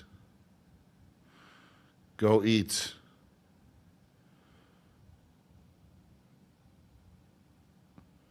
Say rosuvastatin. Okay. Well, if you're already on rosuvastatin, then for the cycle you're on, I know, man. I lost the con. Just make sure you type it out right next time. Otherwise, we're going to go back and forth, and nobody else gets their time in the sun. Hey, coach, does pregnenolone supplementation really bring my numbers up, or is it a quick fix? How often should you stretch your muscles? Thank you, Big King. Well, of course it brings up your numbers while you're taking it. And when you stop taking pregnenolone supplementations, your numbers will go down, just like exogenous testosterone. So your body metabolizes it, utilizes it, metabolizes it, excretes it. So you have to keep taking it for your numbers to stay elevated. Or you can focus on mitochondrial health to produce more pregnenolone. And for that, you need more expensive drugs than supplementing with pregnenolone, because MOTC, ISLUPP332, Methylene Blue, SS31, it's not cheap, man. So pregnenolone supplementation is a lot cheaper than upregulating your mitochondria for you to produce more pregnenolone. That's why I don't take pregnenolone supplementation anymore, because I spent an arm and a leg on my mitochondrial support stack, which brought my pregnenolone levels up. Yeah. And how often should you stretch your muscles? I did 1 full year of 90-second stretches, Dante Trudel style, right? DC training style. Post-workout, didn't do shit. Didn't make a world of fucking difference. I did active release therapy, all right, Graston technique, deep tissue massage therapy for years. That made a big fucking difference. And what I do now is just go through extreme ranges of motion, get super stretch on everything. I at least incorporate one exercise that puts my muscle under extreme stretches under load, and that works the best. Right, so that's weird sissy squats, right, all the way back, and extreme flies all the way back, or extreme pull-ups all the way to the top, and that seems to work the best for me. That is. So give that a try. Any known issue running calcium deglucarate long term? Not that I'm aware of.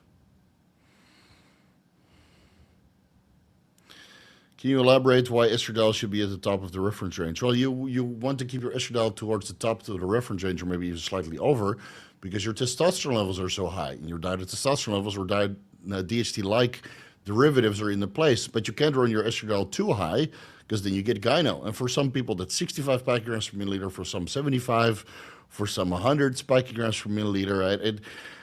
If you run like 500 milligrams of masteron, and you're literally preventing estrogen-mediated gene transcription, or 500 milligrams of Primo, and you're preventing estrogen-mediated gene transcription at the DNA transcription site, but your estradiol is 200, for example, because you're also on a gram a test, and the ratio is a little bit off, so you're still heavily aromatizing, then maybe you're still preventing gyno from forming, but your serum estradiol levels are sky high. So again, you have to look into the total picture, because your serum estradiol could be 200 picograms per milliliter, but if you use a SERM to block the estrogen receptor, the estrogens in your bloodstream, and not on the estrogen receptor potentiating gyno. So you have to look into the total picture, but to put it safely, if you're just on TRT and you let your estradiol go up 65, 75 picograms per milliliter, you're risking gyno. But if you're on a boatload of other compounds, well, you might be able to run it. Because, again, I think I'm around 200 picograms per milliliter now, and I can't really, I mean, my gyno is growing, but it's not that crazy. I would expect my nipples to be like fucking a kilometer long already from all the gyno that's beneath. But it's not that bad. Blue collar bodybuilding. Just wanted to remind you that you're a badass gangster. Thank you. Oh, you could just send it to me in the chat. Don't have to donate $5. But hey, I'll take that $5 shake, man. I'll take that $5 shake. That's a badass shake. Hey, Steve, I've been dealing with chronic depression for years. TRT and lifestyle changes haven't helped. Do you recommend fluvoxamine based on your experience? Are you back on it? Yes, I'm back on it.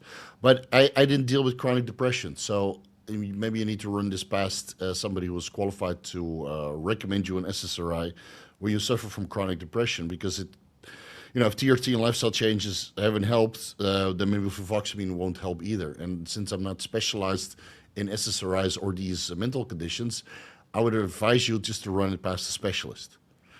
Because I'm not sure. I'm running fluvoxamine just to take the edge off a little bit, keep me a little bit more leveled. But I didn't suffer from chronic depression. I was just dark sometimes and annoyed. And I'm still annoyed sometimes. And the methylene blue and the fluvoxamine is not helping, even though it's a lot better than it was before. So I would seek some professional guidance, man, to discuss what's going on, and then have them recommend perhaps a medication. And that could be fluvoxamine, it could be Wellbutrin, it could be... Fuck, man. It could be... There's so many of these medications out there. So just because fluvoxamine worked for me doesn't mean it's going to work for you. Because I think, yeah... Again, discuss it with somebody who's knowledgeable about all of the SSRIs and all the alternative options, so you can match the medication best to your condition. Suggestions for scar tissue for pinning. Go sub-Q and do deep tissue massage therapy on the scar tissue to break up the adhesions.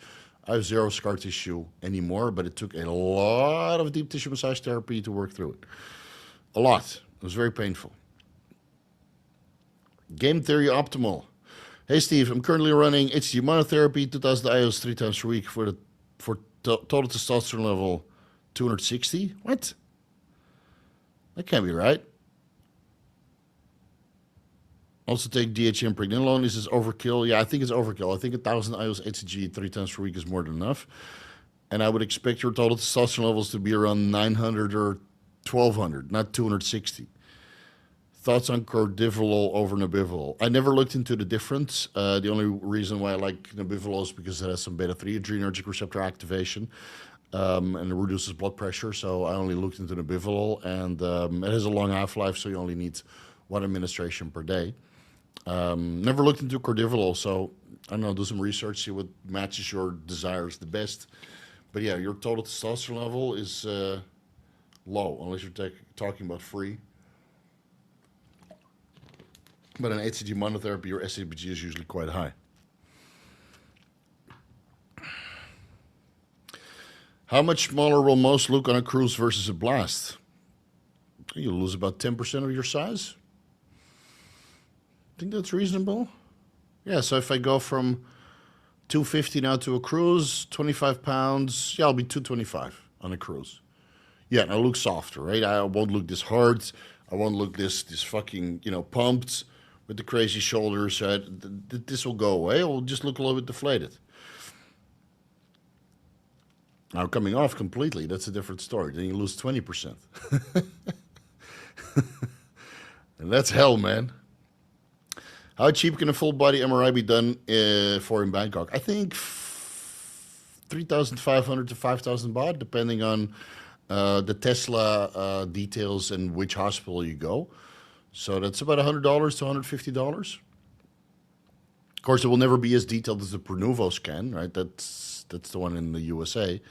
I might do that in LA next year, but I just did a full body ultrasound and there was nothing wrong. So I'm like, why should I do a full body MRI when I'll probably get the same results? Of course, it's more detailed, but whatever. I might do that for the Honor Classic when I go from Las Vegas to Ohio to LA. Yeah, let's see.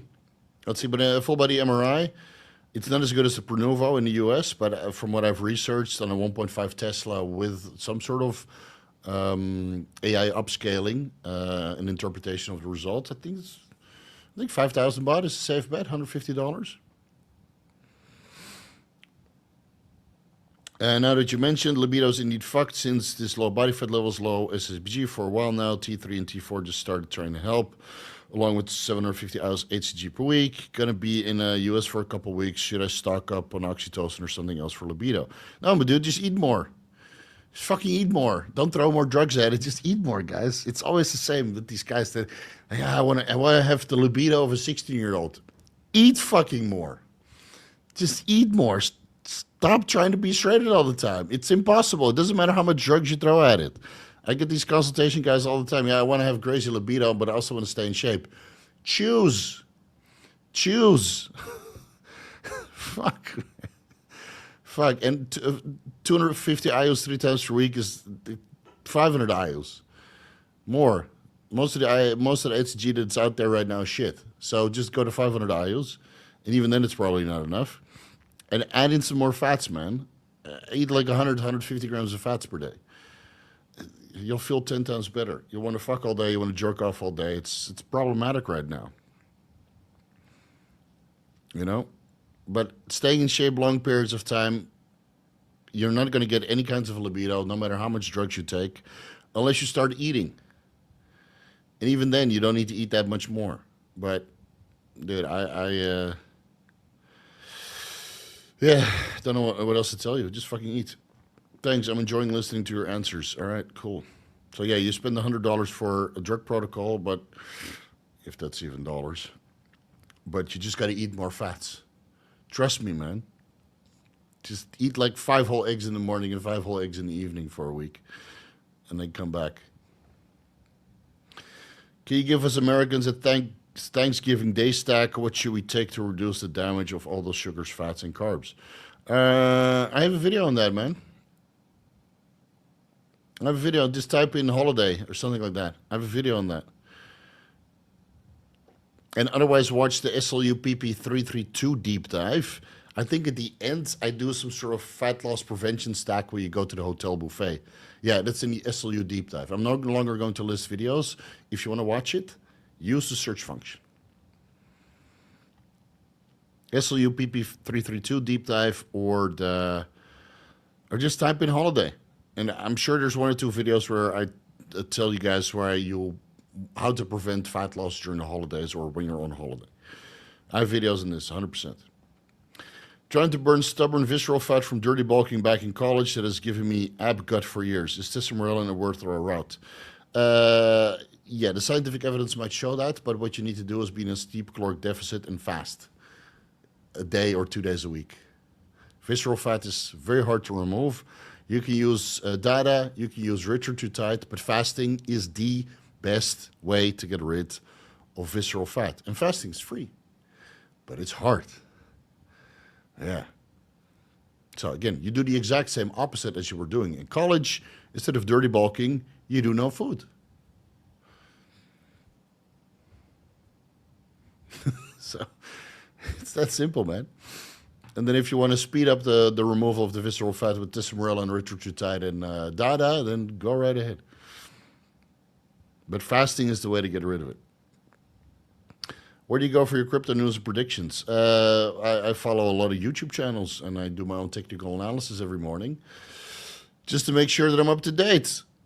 But predictions, I mean, you use one side of the chart to predict the other side of the chart, and, you know, in the short term, it might not play out, but in the long term, it usually does. So short trades are only a small portion of my portfolio, and the long trades, you know, when you kind of time the top, which again, depending on the velocity of the crypto move, might be anywhere between March to October 2025. And then in the meantime, you might have an altcoin season, you know. Timing that is difficult, man. As long as you're making money, you should be happy. Because you'll never get the exact top. You will never get the exact time the altcoin season starts, you'll never get the exact altcoins that are running. And I mean, fuck, last week we saw Dogecoin run up first, and then it stalled. So I put some more money into Dogecoin, and then it just flatlined. Now it went up again. And then XRP started running, and Cardano started running, and Stellar Lumen started running. So at one point I got in, and I'm letting that run. But now you see that the Bitcoin dominance is kind of at the pivot point. So does it break down now and the altcoins start running? Or some of the altcoin gains are going to go back into Bitcoin, and the Bitcoin runs up with another 15%? I think the latter. But you got to trade the charts, man. You have to trade both options. Whether it breaks down or goes over, you just got to be ready for both. The Trading View's got a 75% discount on Black Friday, so make sure you get it, because that's where you can do all your charting. Hey, coach, any known supplements other than L-tyrosine and P5P to increase dopamine? Not sure if Mucana Purins is maintainable, if effective. Alternatives? It's pretty much it, man. L-Dopa, but L-tyrosine I found works better. And of course, L-Dopa is Mucana Purine. So, no, man, I think that's it. I think that's it. And of course, you can increase your dopaminergic signaling by taking dopaminergic drugs like Adderall or modafinil or, you know, the sorts. But that's even less sustainable. My ECPR came back at 115. Is astragalus...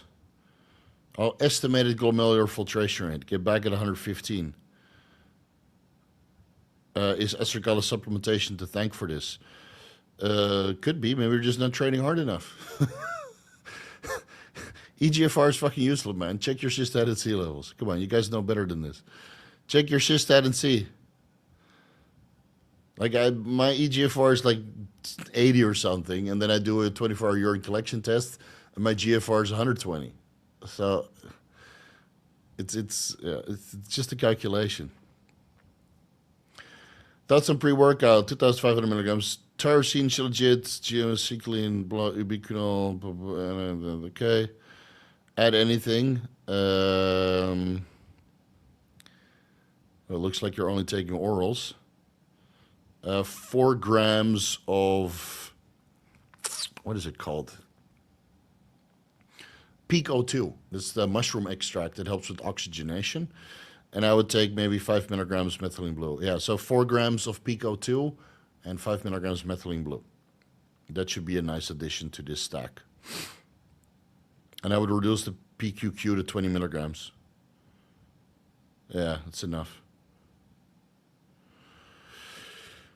Is it a bad idea to prioritize fat loss during a cruise phase? No, that's not a bad idea. I mean, you can do it 2 ways, right? You can maintain all of your mass during a cruising phase, but that ultimately means that you're probably going to get fatter because you have to be in a slight caloric surplus because you're overcompensating for the lack of anabolic compounds that are now in your system. Or you can do a fat loss phase. So I would prefer, if the immediate goal is size, cycle up so you don't need to use that much drugs, and eat the fuck up so you can grow a lot, right? I'm on, what, 1,200 milligrams of something of steroids, give or take, and 5,000 calories, so I'm growing, right? I'm showing and I'm growing. Both. I'm a shower and a grower. Yes. Yeah, your girlfriend knows what I mean. Your mom certainly does too. So I'm going to gain as much size as I can and then hold it for a while. So you kind of solidify that size, right? And then your metabolism is nice and fast. And then during the cruise, you can actually cut down, stay in a good amount of hormones. Of course, you're going to get weaker because you take the calories and the hormones away. So you're going to get weaker, you're going to lose some size, but most of that size will come back very fast as soon as the cruise is done. You increase the food again. And that way you start your next bulk, your next off-season, leaner, whereas you can also retain all of your strength, retain all of your size, but get a little bit more fluffy, a little bit fatter. But then the next time you start your cycle, it should be either a cutting phase, because if you start a bulk again, after you just finished the bulk, did a cruise where you got fatter, and then bulk more, what are you going to be, 40% body fat? It's not very fuckable now, is it? So, you know, It depends on your goals, man. But I'm not against it. Just to be ready that you lose some size and strength. Because again, the bodybuilding is a giant fucking roller coaster anyway, so you might as well get fucking used to it. That's on 1500. I use HG every other day with 125 milligrams test for fertility. I'm 22 and on since 18. I want to have kids now. You're at 22? You fucking nuts? Dude, go live your life, man. What are you doing? You're 22. I hate to say it, but you don't have any money to take care of kids. This is the reason why I waited until 40 years old. I have money to take care of kids. I have money to buy them everything they want to, but I won't spoil them. Right? Yes, I can take my kids to Disneyland and do the $800 per hour VIP package so I don't have to stand in line. That kind of snobby shit. That's what I can do. When you're 22, or at least when I was 22, I couldn't do shit of that.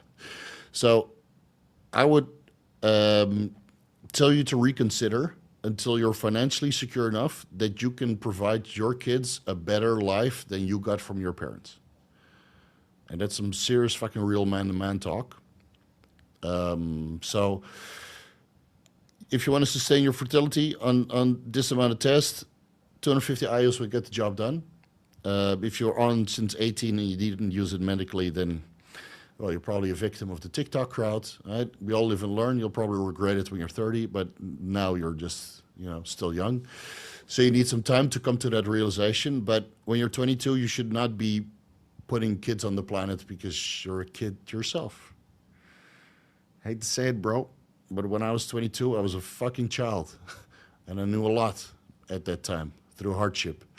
So, no, sustain your fertility with 250 IUs HCG, stay on the same amount of test, and then make sure you make at least $10,000 per month before you start thinking about kids.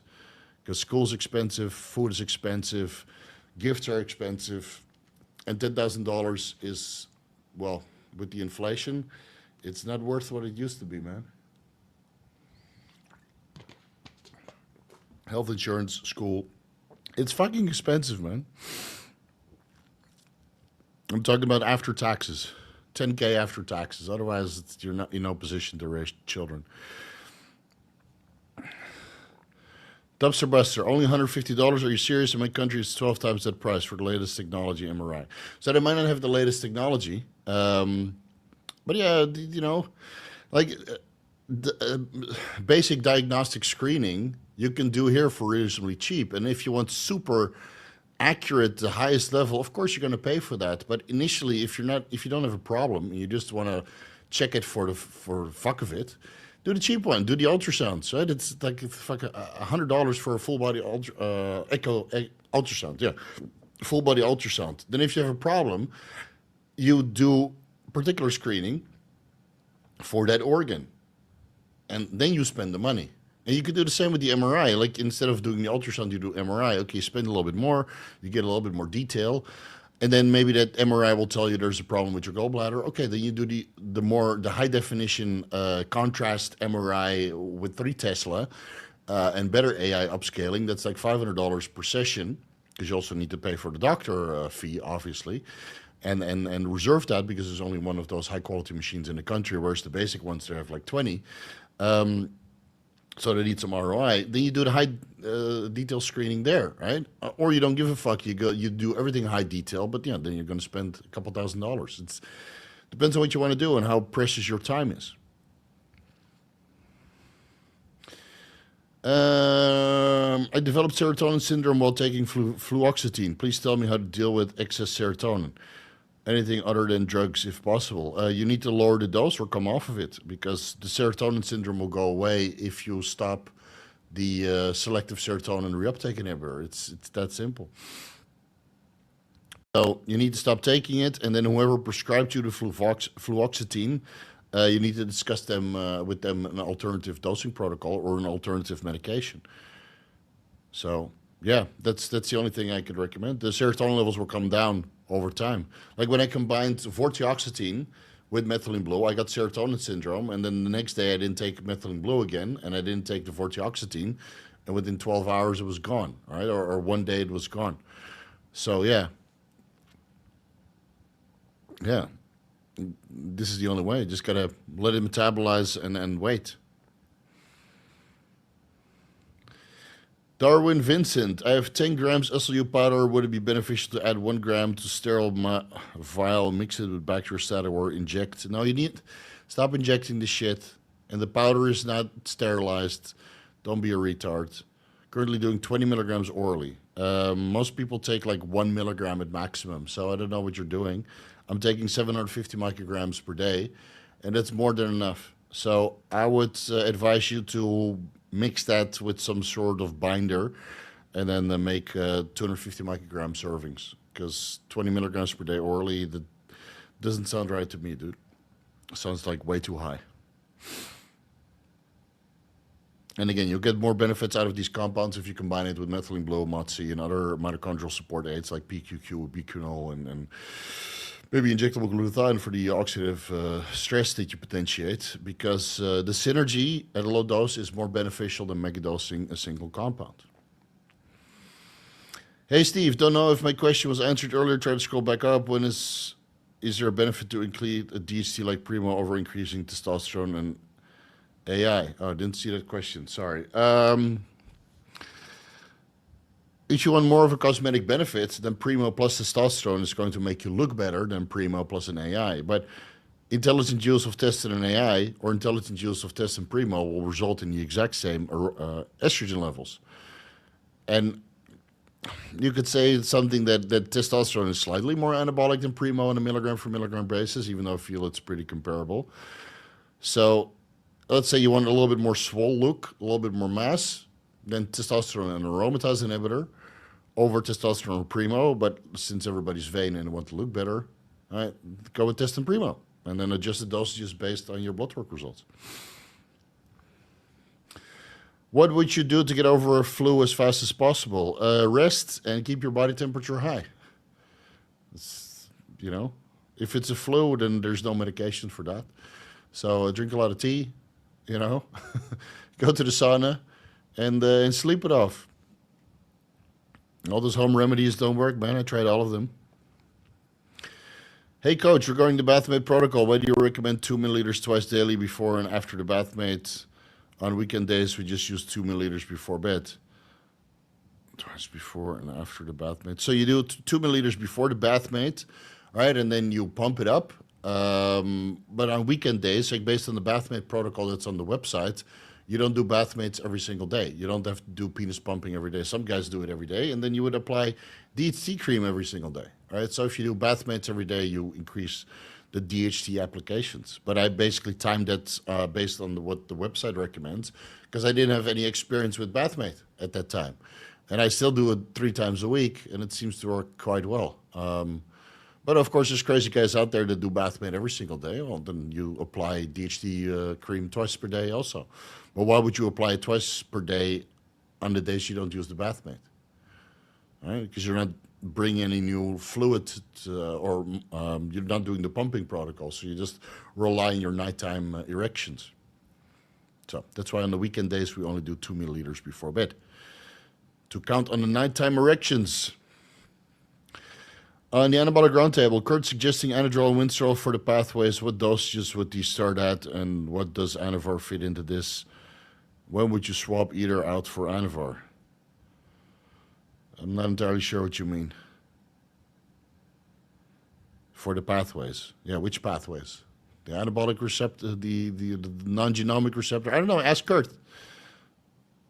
Ask Kurt. I know.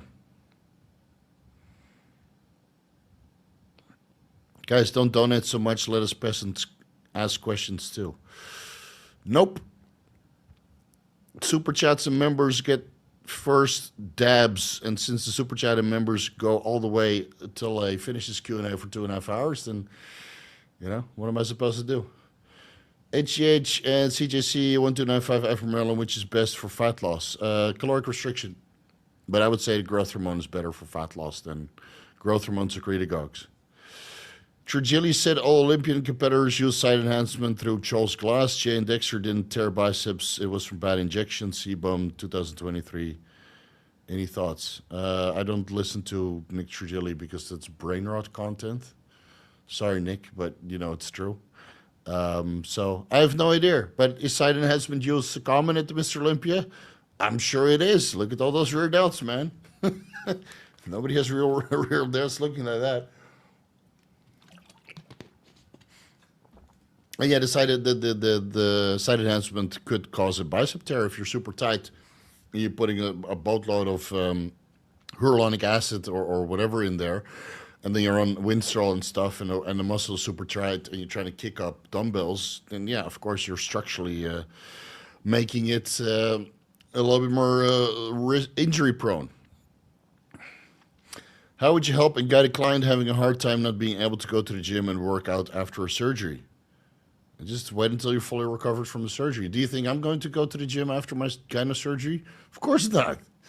I'm just going to do some cardio at home and wear my fucking gyno vest to kind of let everything compress. And then when it's healed, I'll go back to the gym, man. Don't sweat it. After surgery, you should recover. And then once you recover, you can go back to the gym. Benjamin. What medical condition can I make up credible to get prescription of growth hormone and paid by insurance? AIDS? I don't think there's anything prescribable for growth hormone. I mean, you could probably, depending on the country that you are, you could probably bring a bottle of wine or a bottle of Jack Daniels or something like that and get it prescribed. But I think you can only get growth hormone prescribed if you're an AIDS patient or you have short stature. I think that's the only, maybe there's some other, like they might prescribe 2IU's growth hormone through the anti-aging clinics, right? But they're really trying to crack down on that in the United States. So, I know, go on YouTube, get a sponsor for growth hormone, you know, it's not unheard of. How much you pay for growth hormone? Oh, I get mine for free, bro. But yeah, as far as I know, it's, you know, faking a medical condition to get a TRT script, that's pretty doable.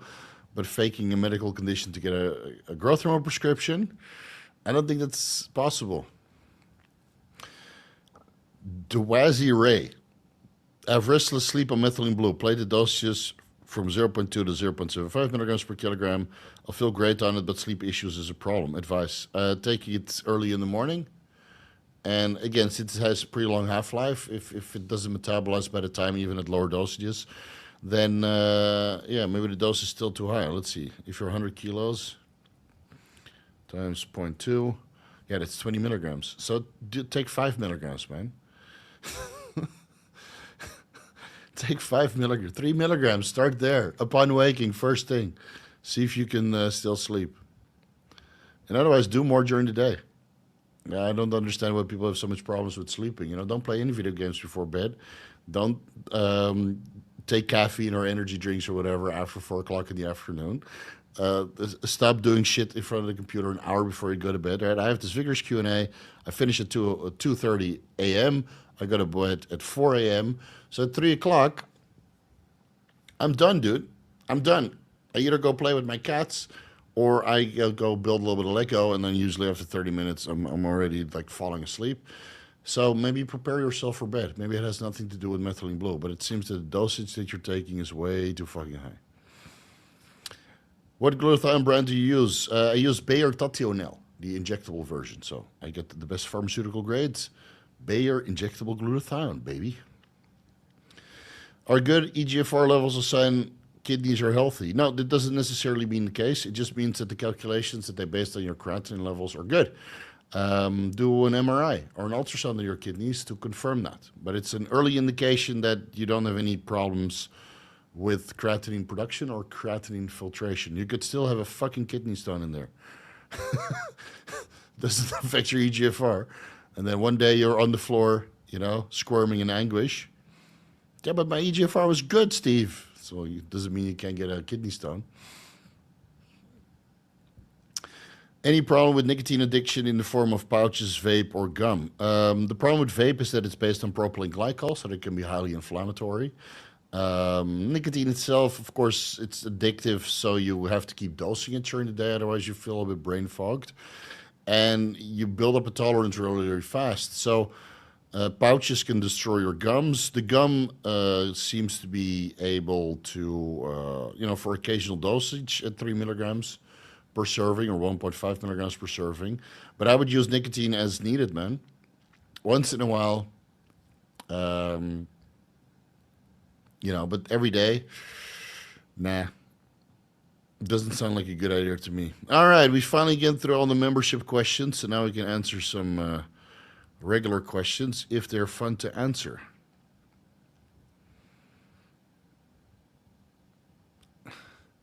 Hopefully RFK Jr. will help with growth hormone in the United States. Yeah, if anybody seems to be pro steroids, it's him, man. Do you see that picture where he's eating McDonald's with Elon Musk and fucking Donald Trump in the private jet? Oh my God. Fuck, that's career suicide right there. So, oh, we're going to remove all the seed oils, and we got to do this and that to the nutrition. Then you're eating fucking McDonald's and getting your picture taken.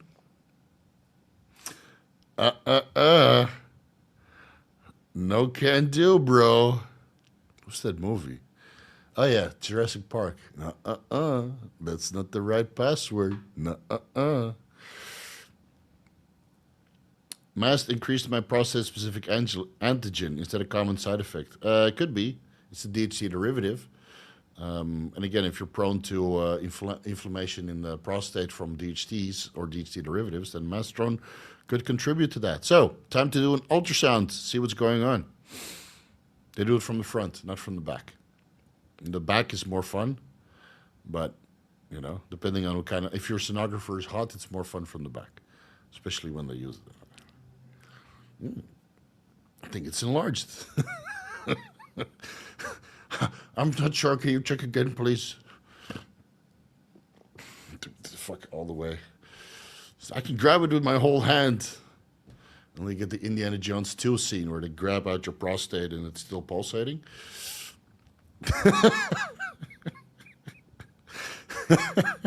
Only kids from the 70s and 80s will understand that reference. All right. What's your favorite exercise for weaker body parts? I don't know. Whatever exercise makes your muscles contract the best way possible, man. It's a bit of a broad question. Do you recommend L-tyrosine and 5-HTP for better mood and motivation? Yes. Watch the Entrepreneur Deep Dive stack. It's like 5 parts. I go through all the neurotransmitters for mood and motivation because a happy brain is a productive brain.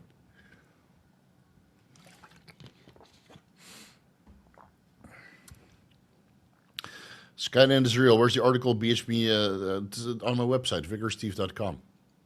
You know my website where I have free articles and sources, you know, affiliates. Yeah, there's no link. I know. Just go to my website, man. It's like people can't use their brain anymore. There's no link. I don't know what to do. Shit. Just go to the website, bro. Tiger fan, Steve did a full lab panel at Marek Health yesterday. 9 vials. I may need a transfusion. Discount code is on point. Oh shit, you did it. But yesterday you got 25% discount also, right? You did, right? Because yesterday was Black Friday. Might need a transfusion. Yeah, one time I did 18 vials. Felt a bit lightheaded after that one. Yeah, okay, good. Good, fuck, man. That's what I hate about Black Friday. Like, they announce it on the day, and then people, like, I got it yesterday. I posted it on my Instagram story. Like, the Gorilla Mind is now 25% discount. And they sent me a picture of an order of, like, $500 the day before. I'm like, oh, no. Like, you know that Black Friday deals are coming. What are you doing? You know? Like, that sucks, dude. Like, the next day it's cheaper. It sucks when you pay for something and then if it's, let's say with Bitcoin, right? Let's say you buy it now, it's 78,000 or 97,000, what is it, 800? And then tomorrow it's like 96,000. Like, shit, man, should have waited a day. But if it's 100,000, then you feel good because you got it at a discount.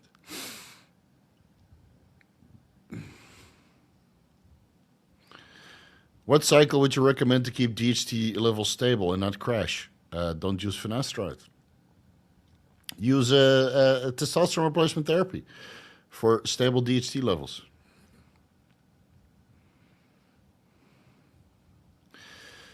Is there ever a time you would see a benefit to somebody using Mastro instead of Primo? Is 300 milligrams of Primo too low for the cosmetic effect alongside tests and an AI? No, man. 300 milligrams of Primo is quite a bit. Unless you're 300 pounds, then it's nothing. But most people are not 300 pounds. So let's say you're 6% body fat levels and you want to look a little bit leaner. I would prefer Mastrone over Primobolan. But then you need something to keep the fullness, like Trembolone or Anadrol. But yeah, for most people, Primo and testosterone and the use of an AI if needed, if serum estradiol levels are still high and you can't afford more Primo, or you don't want to run more Primo, then that is the way to go. Or you run all three. Test Primo Masteron. I mean, if you want the cosmetic benefits of all, then you have to run all. That's what I did. You know? When is the Methylene Blue video dropping? It's done when it's done. But I'm still scripting. And I have other videos in the pipeline, so you can patiently wait. But before 2026. Yeah. Maybe we should just stop telling you guys what videos I'm working on so you can stop asking. So it comes as a surprise. Where's the Nandrolone deep dive, bro? It's done when it's done. Just such a fun... Dude, it's like... So the WADA prohibited list video, right? It took me 3 days to record. And the Nandrolone video, I know it will take me 5 days to record. And it just gives me fucking anxiety. And I have so much other stuff to do that... you know? The recording process is cumbersome.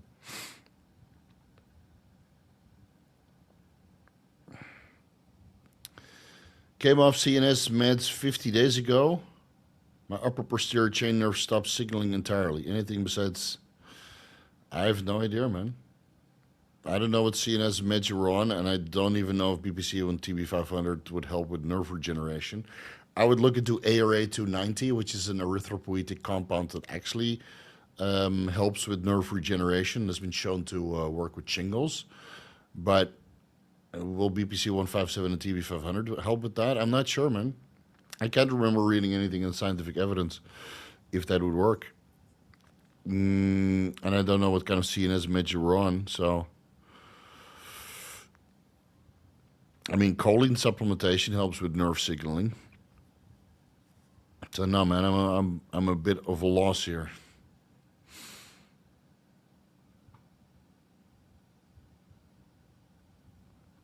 Jimbo Slice. Steve, what's your opinion on pharmaceutical GH versus generics? I have a video on that. Just type in growth hormone and you'll get it. Gynos are being discontinued and Norditropin are being discontinued. Well, you have like 10 other brands to choose from. So if you have good generics, they work pretty well. But pharmaceutical GH is just mostly bragging rights, and it seems that the bioavailability is a little bit higher because in the lyophilization process of generics, a lot of things can go wrong, and then you have to transport. But I explain everything in that deep dive, man. So it's just search the channel. Yeah, G-nails are being discontinued and replaced with Ngenla because there's so many fakes. That's the sole reason.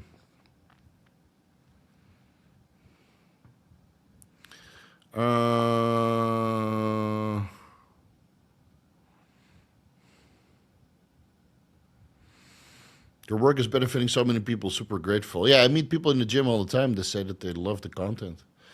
So that's good to see. Based on the questions that you guys ask, I do realize that half of you guys haven't watched the videos, though. Because, again, every time you guys ask a question, there's a 50% chance I have a video on it. But just ask Steve instead of looking for the video itself. Oh, well.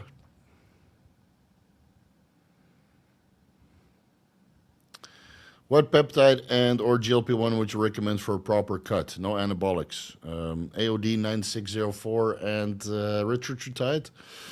I think that's pretty good. Well, man, I'm using Sinotropin currently. Everybody shits on Sinotropin for some reason. No, I think if you have a legit Sinotropin, it's pretty good, man. It's pretty affordable also. I ran it. I ran a couple kits. Got good results. But it's usually kind of expensive because there's like 4 Iranians in between you and the factory, and they all need to have their cut.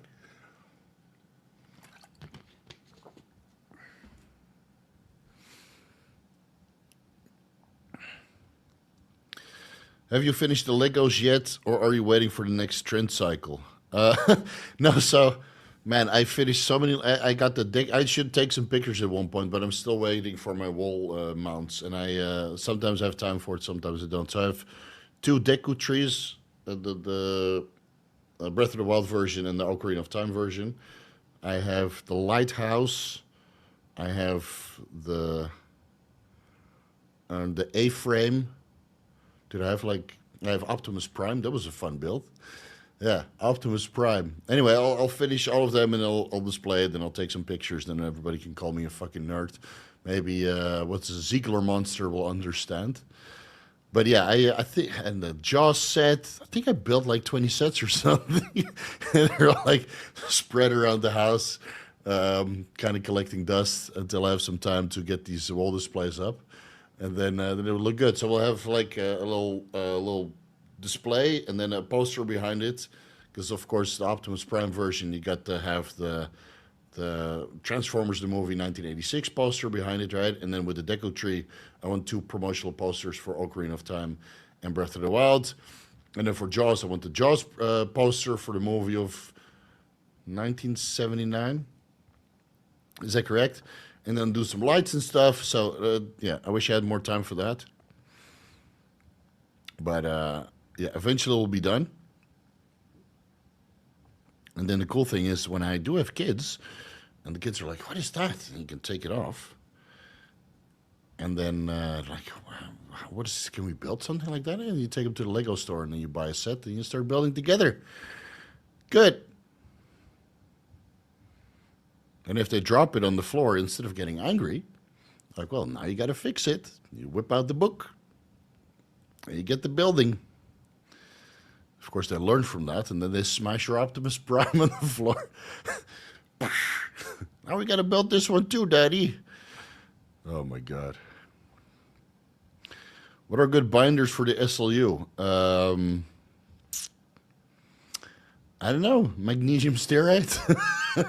Anything that doesn't really attract moisture? I don't know, man. I'm not in the pill manufacturing business, so I don't know. Baking flour? I don't know. Something that you can dissolve the powder in and make it homogenized.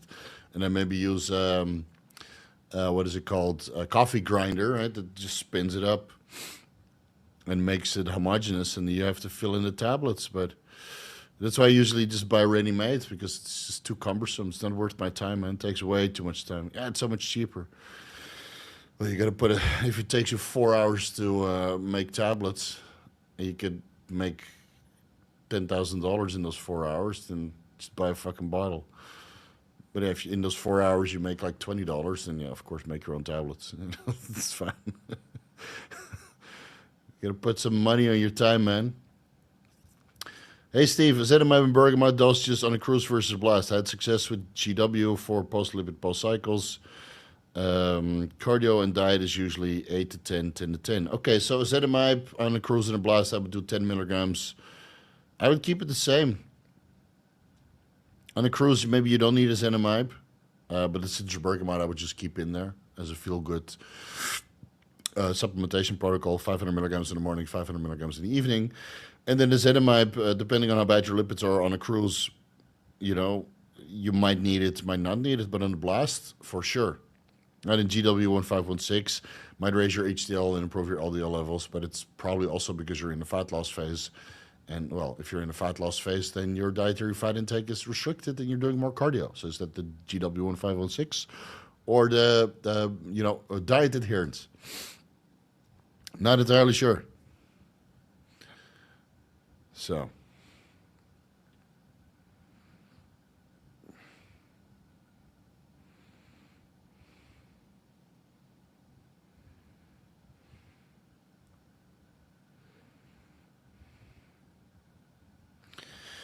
Would berberine and retatrutide be better to control insulin sensitivity in the off-season versus berberine and metformin? Appreciate your help. Well, how about we not overdo the carbs in the off-season? You don't need so much carbs to grow, man. You don't need to slam 1,000 grams of carbs unless your metabolism is really up to speed. So Your skeletal muscle glycogen can be 95% full. You still have good insulin sensitivity, especially if you take magnesium, vitamin D3, fish oil, and maybe a little bit of berberine to sustain insulin sensitivity. You do a little bit of cardio to help with nutrient partitioning. And you take some testosterone and then some, which also helps with insulin sensitivity. So I don't run berberine right now. I don't run erythritol right now. I don't run metformin right now. I do cardio. I take all of the micronutrients, which helps with insulin sensitivity, and I don't eat too much carbohydrates. And I'm full as a house. I'm strong as a fuck. So, it's not rocket science, man. You just gotta not overdo the carbs.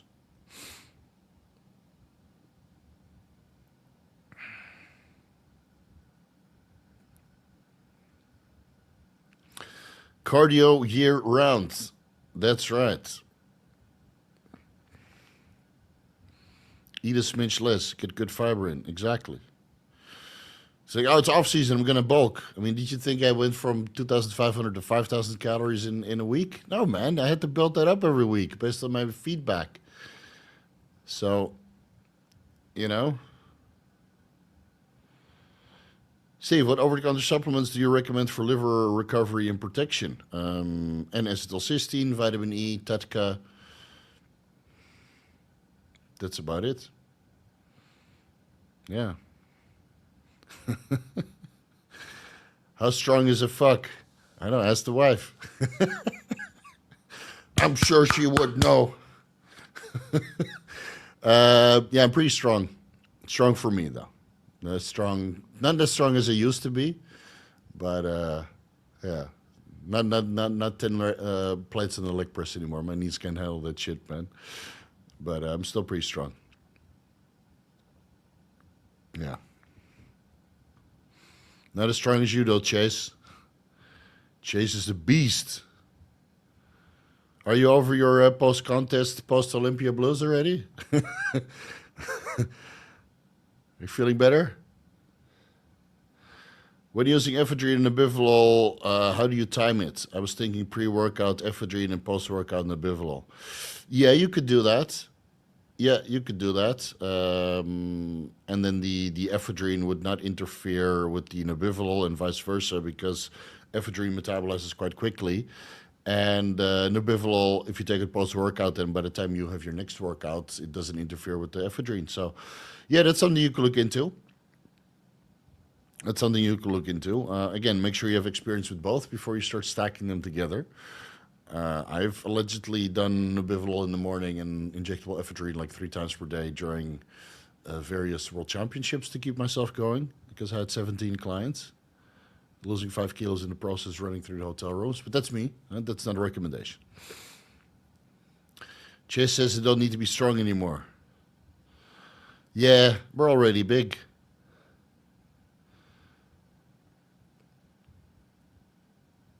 Dry lingering cough.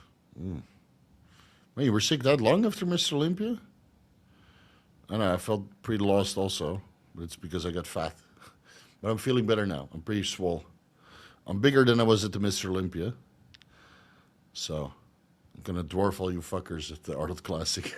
No. I got to get a gyno surgery out of the way first, so I'll probably shrink. I'm going to go live here in about 15 to 20 minutes. Hey, are you here to poach my my audience? Oh, and by the way, guys, I'm going to go live in 15 to 20 minutes. Okay, just let me know and then I'll close it off. I still don't know how to transfer all the subscribers over, but I'll link your live stream. Let me see where the fuck is it.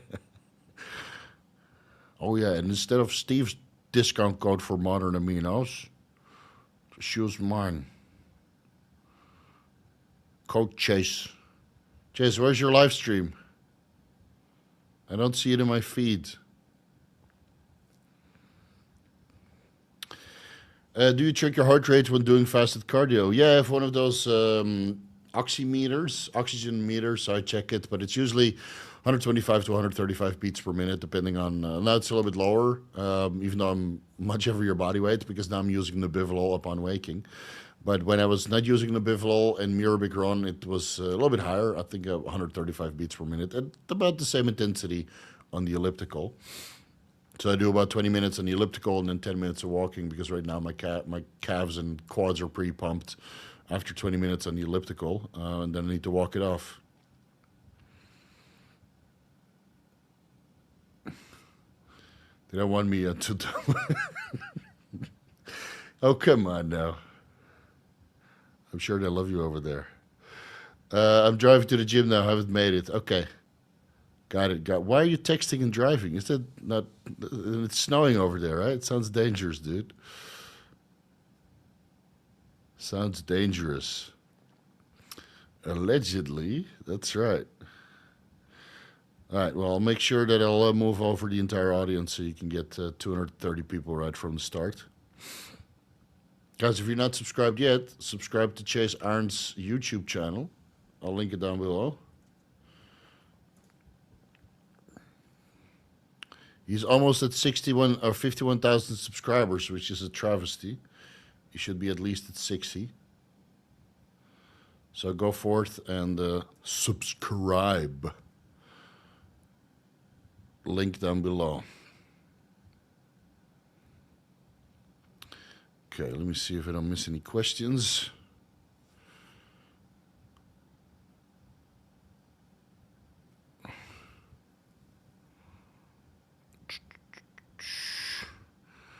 Anthony, might have to swing by again swing by the laundry room again when I go to the Las Vegas.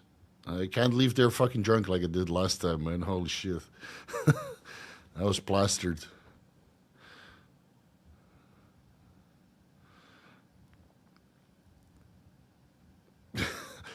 Chase and Steve showdown on Richard retired during the off season. I still can't see how you could run this during the off season.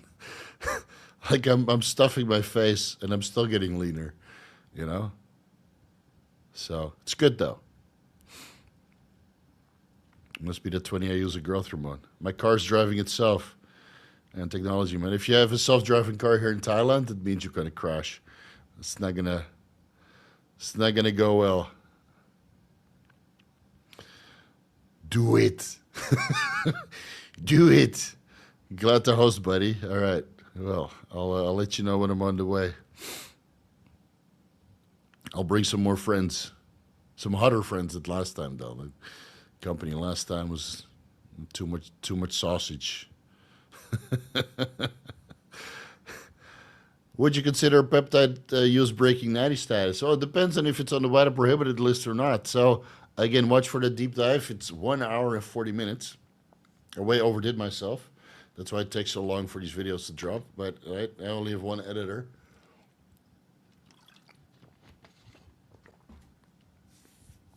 But maybe if I find a good research assistant, like I mentioned in the beginning, maybe I have room for another editor, and then we can go through the process a little bit faster.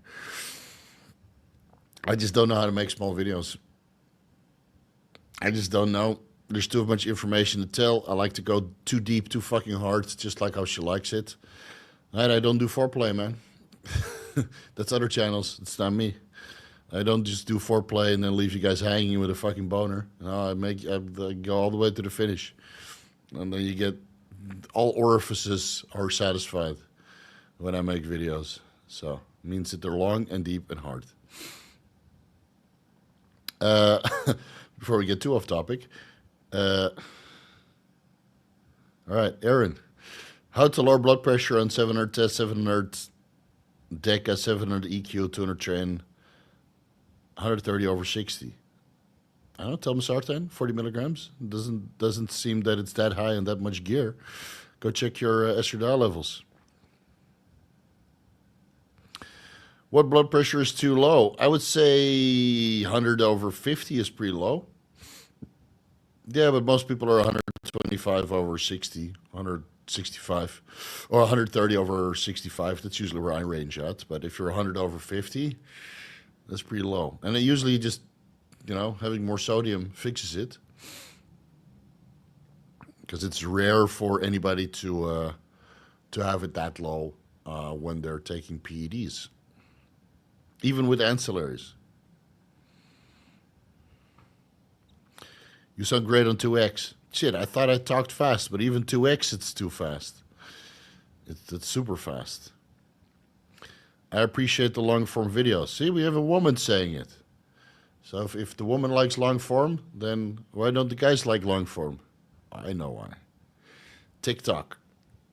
Scrolling through TikTok. I need it in 5 seconds. But you need to know why. The ins and the outs and the, you know. Otherwise, just get your information from TikTok and you end up like Togi. You know. Shit. Talking about brain rot. Holy moly. How's your diastolic 60? Well, I take Thomasartan and the Bifol together, and I do daily fasted cardio. So, it's always been like that. 70 at most, man.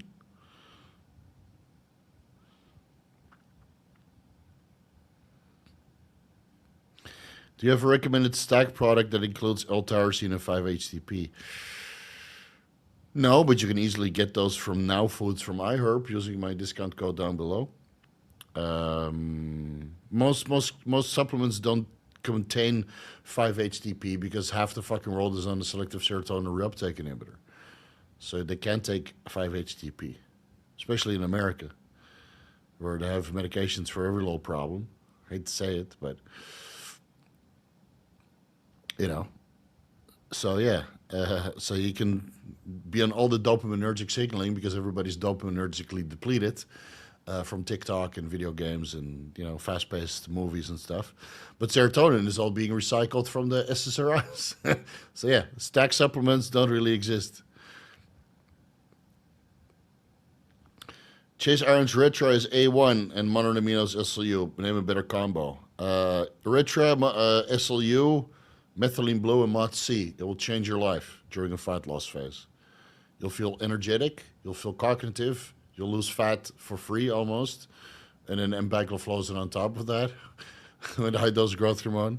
That's not cheap though. But yeah, that's literally a hack.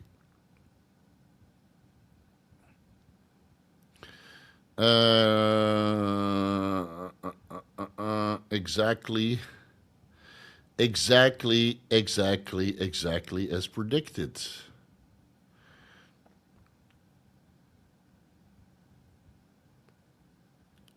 What's your stance on growth hormone dosing, one bolus dose at night or split up, 10 IUs for example? I think from 4 IUs, you just need to take a bolus dose. I've done every possible combination, and for me, blood glucose was never really an issue because I'm just physically active and I move around all the time and I train hard, you know. Like, I'm always surprised to, like, people say, I train hard, and then you see the videos, and you're like, no, you don't. Well, you have no business taking 10 IUs of growth hormone. What are you doing? So, you know, if everybody else in the gym thinks you're a demon, then yes, you're training hard.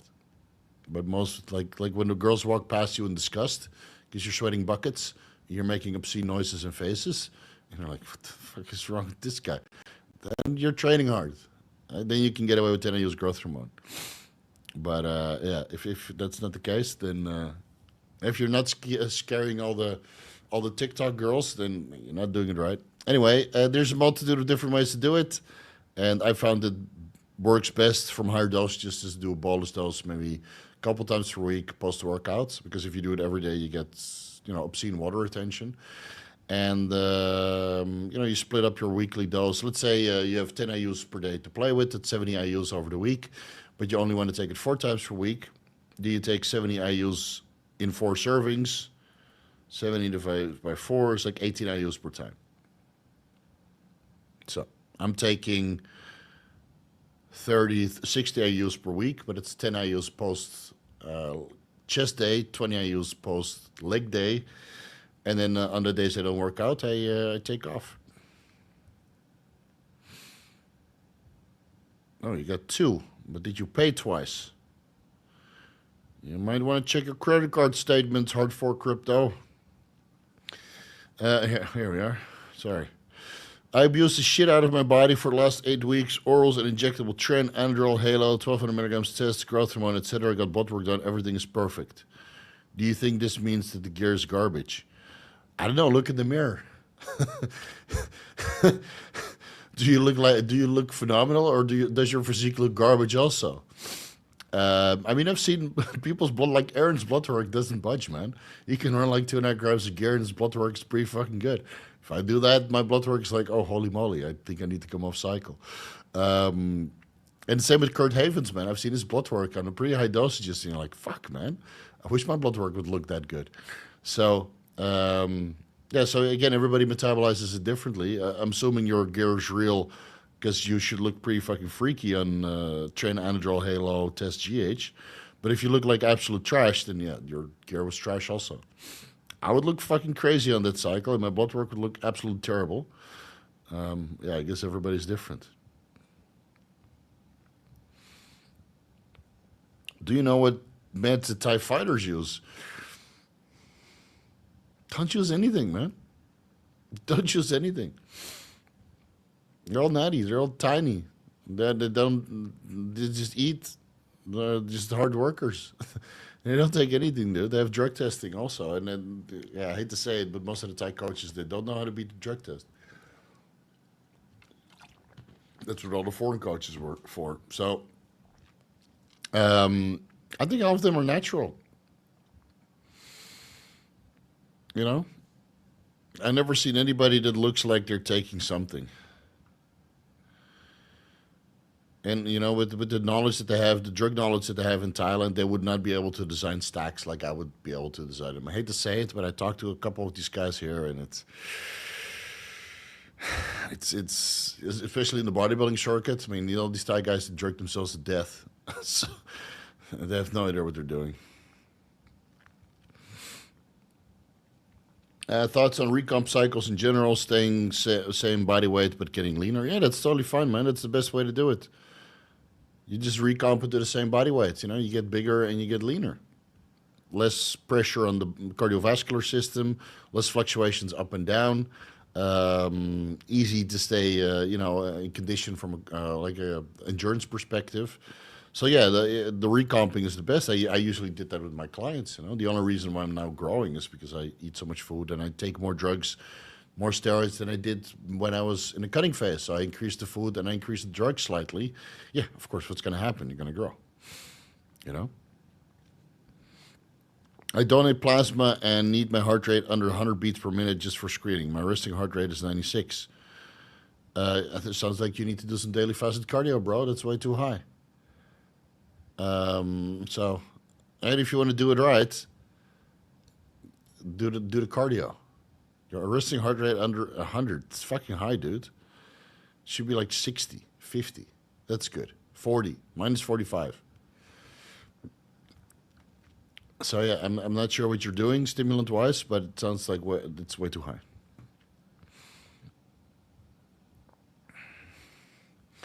Hey, Steve, would you change anything assuming good blood work in 4 to 6 weeks? Injectables, 250 tests, 200 Primo, 100 Tren Enethate, orals, 5 Cialis, 10 milligrams Winstrol, 25 Anadrol, 40 micrograms Clen, MK677, 25 milligrams.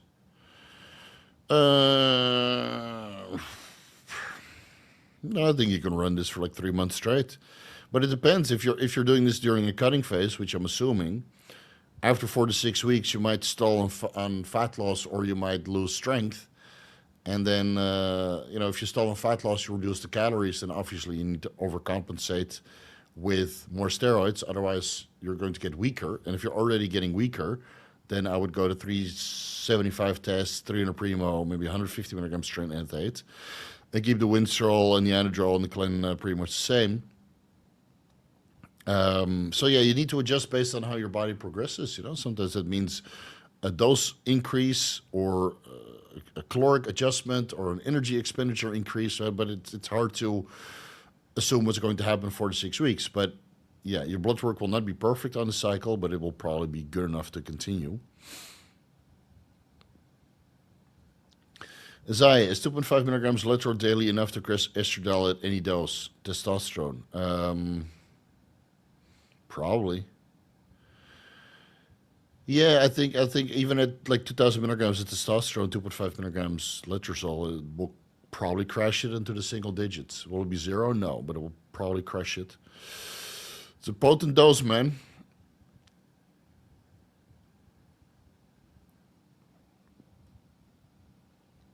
Let's see. What's your take on NPP being that it's faster acting? Are the potential sides mitigated? So anecdotally, people get less of a depressive issue with nandrolone if they use NPP compared to DECA, but it could be the injection frequency and the aromatization. Or it could be from a molecule perspective, right? Maybe the decanoate interacts with some sort of dopaminergic system or neurotransmitter system, which I can't really find anything in the scientific evidence to actually support that. It's mostly anecdotal.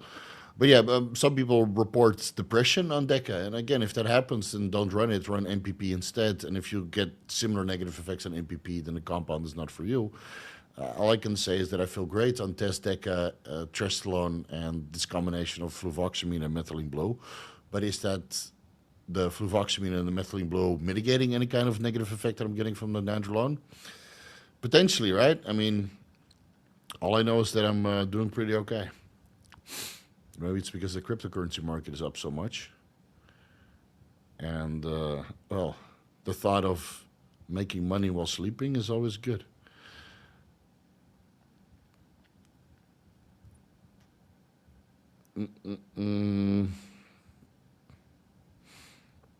Jamie, are there any permanent problems with hormones after one test only cycle, about 12 weeks? I just want to test the water and don't want permanent problems.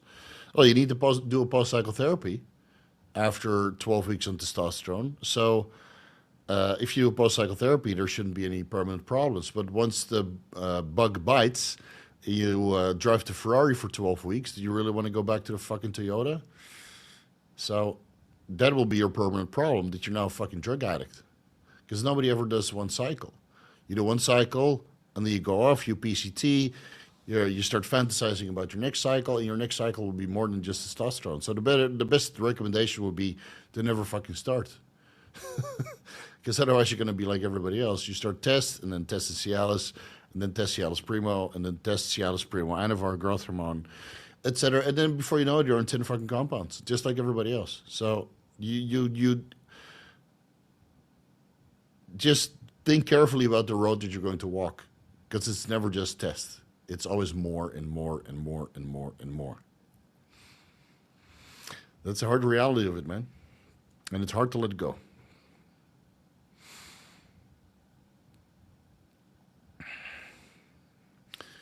Thoughts on 1750 micrograms SLU and 600 micrograms Reta daily? I think SLU, you don't need more than 1,000 micrograms. I think it's... But again, I've never used SLU without the combination of MOTS-C and methylene blue. So I think it's better to stack SLU purely based on its costs. The low dose SLU, 750 micrograms to 1 milligram, and 5 to 10 milligrams methylene blue, and maybe 1 milligram MOTS-C for the utmost mitochondrial upregulation. And then whatever dose of erythrocyte you need to get your appetite under control. It could be half a milligram, 1 milligram, 250 micrograms, right? It depends on you. So start low, build your way up, and see where you max out. I would not start this high, personally. And I'm very experienced with drugs.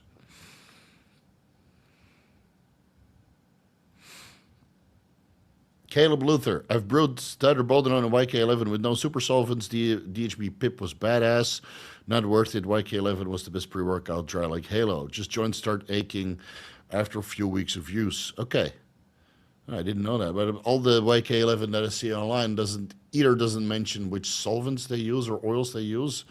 Or when I inquire more, they use polyethylene glycol. So no thanks.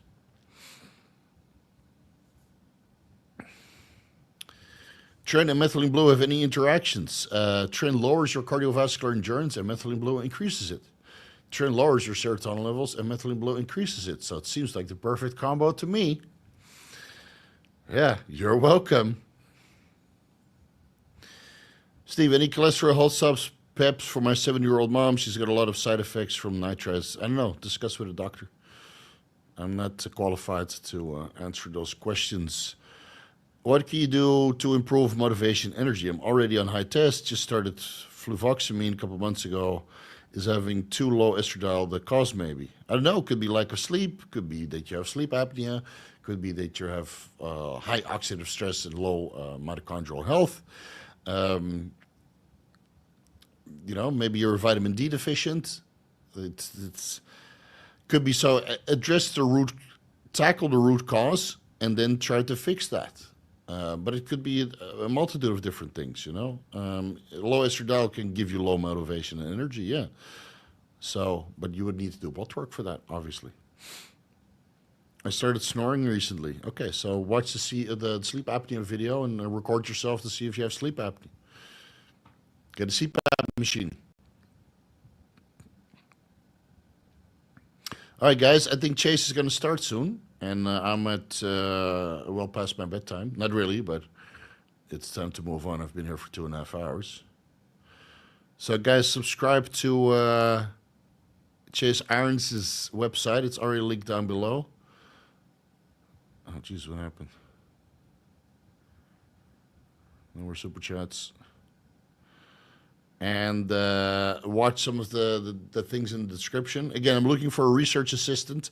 So if you're a super fan, you watch all the videos, you know them from the back of your hand like I do, and you want to help out with some content, transcribing the videos and articles and just making the best high-level quality content possible, send me an email, which is linked down below. Let's see if we can work together. Yes, I will pay a salary. Just let me know what a salary you expect. Or what kind of other compensation, not in natura. I'm already married. Sorry, ladies. There will be no services of those sorts. But I'm sure we can work something out, right? I'm paying my editor royally, and I'm paying my personal assistant royally. So you guys know me that I am not a cheap bastard.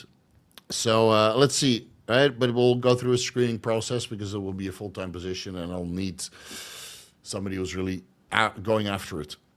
So think about it carefully. Watch the beginning of this video for all of the Black Friday deals. And then we'll see you guys hopefully next weekend, because next weekend, Saturday, is the IFB show. And I think they will finish late, but I'll do my absolute best to make it. And otherwise, I might have to move it to Sunday. But next weekend, there will be for sure another vigorous Q&A, because the weekend after, no, then I'll be there. The weekend after, on December the 14th, I'll be in Holland for a couple days because we have an Enhanced Games private seminar. So I'll go to the UK for a couple days for a seminar, and then Holland, because I can't go to the UK and then not go to Holland. It's only 1 hour away. Otherwise, my mom would be upset. So the 14th, there will be no vigorous Q&A. Then on the 21st, there will be one. And then for Christmas, I'll be in New Zealand. And then... maybe we can do a New Year's Boozer's Q&A. Guys, let me know down below in the comment section if you want to join in on a Boozer's Q&A on January the 1st. I have to move this entire setup down below again, but I think that's a good idea.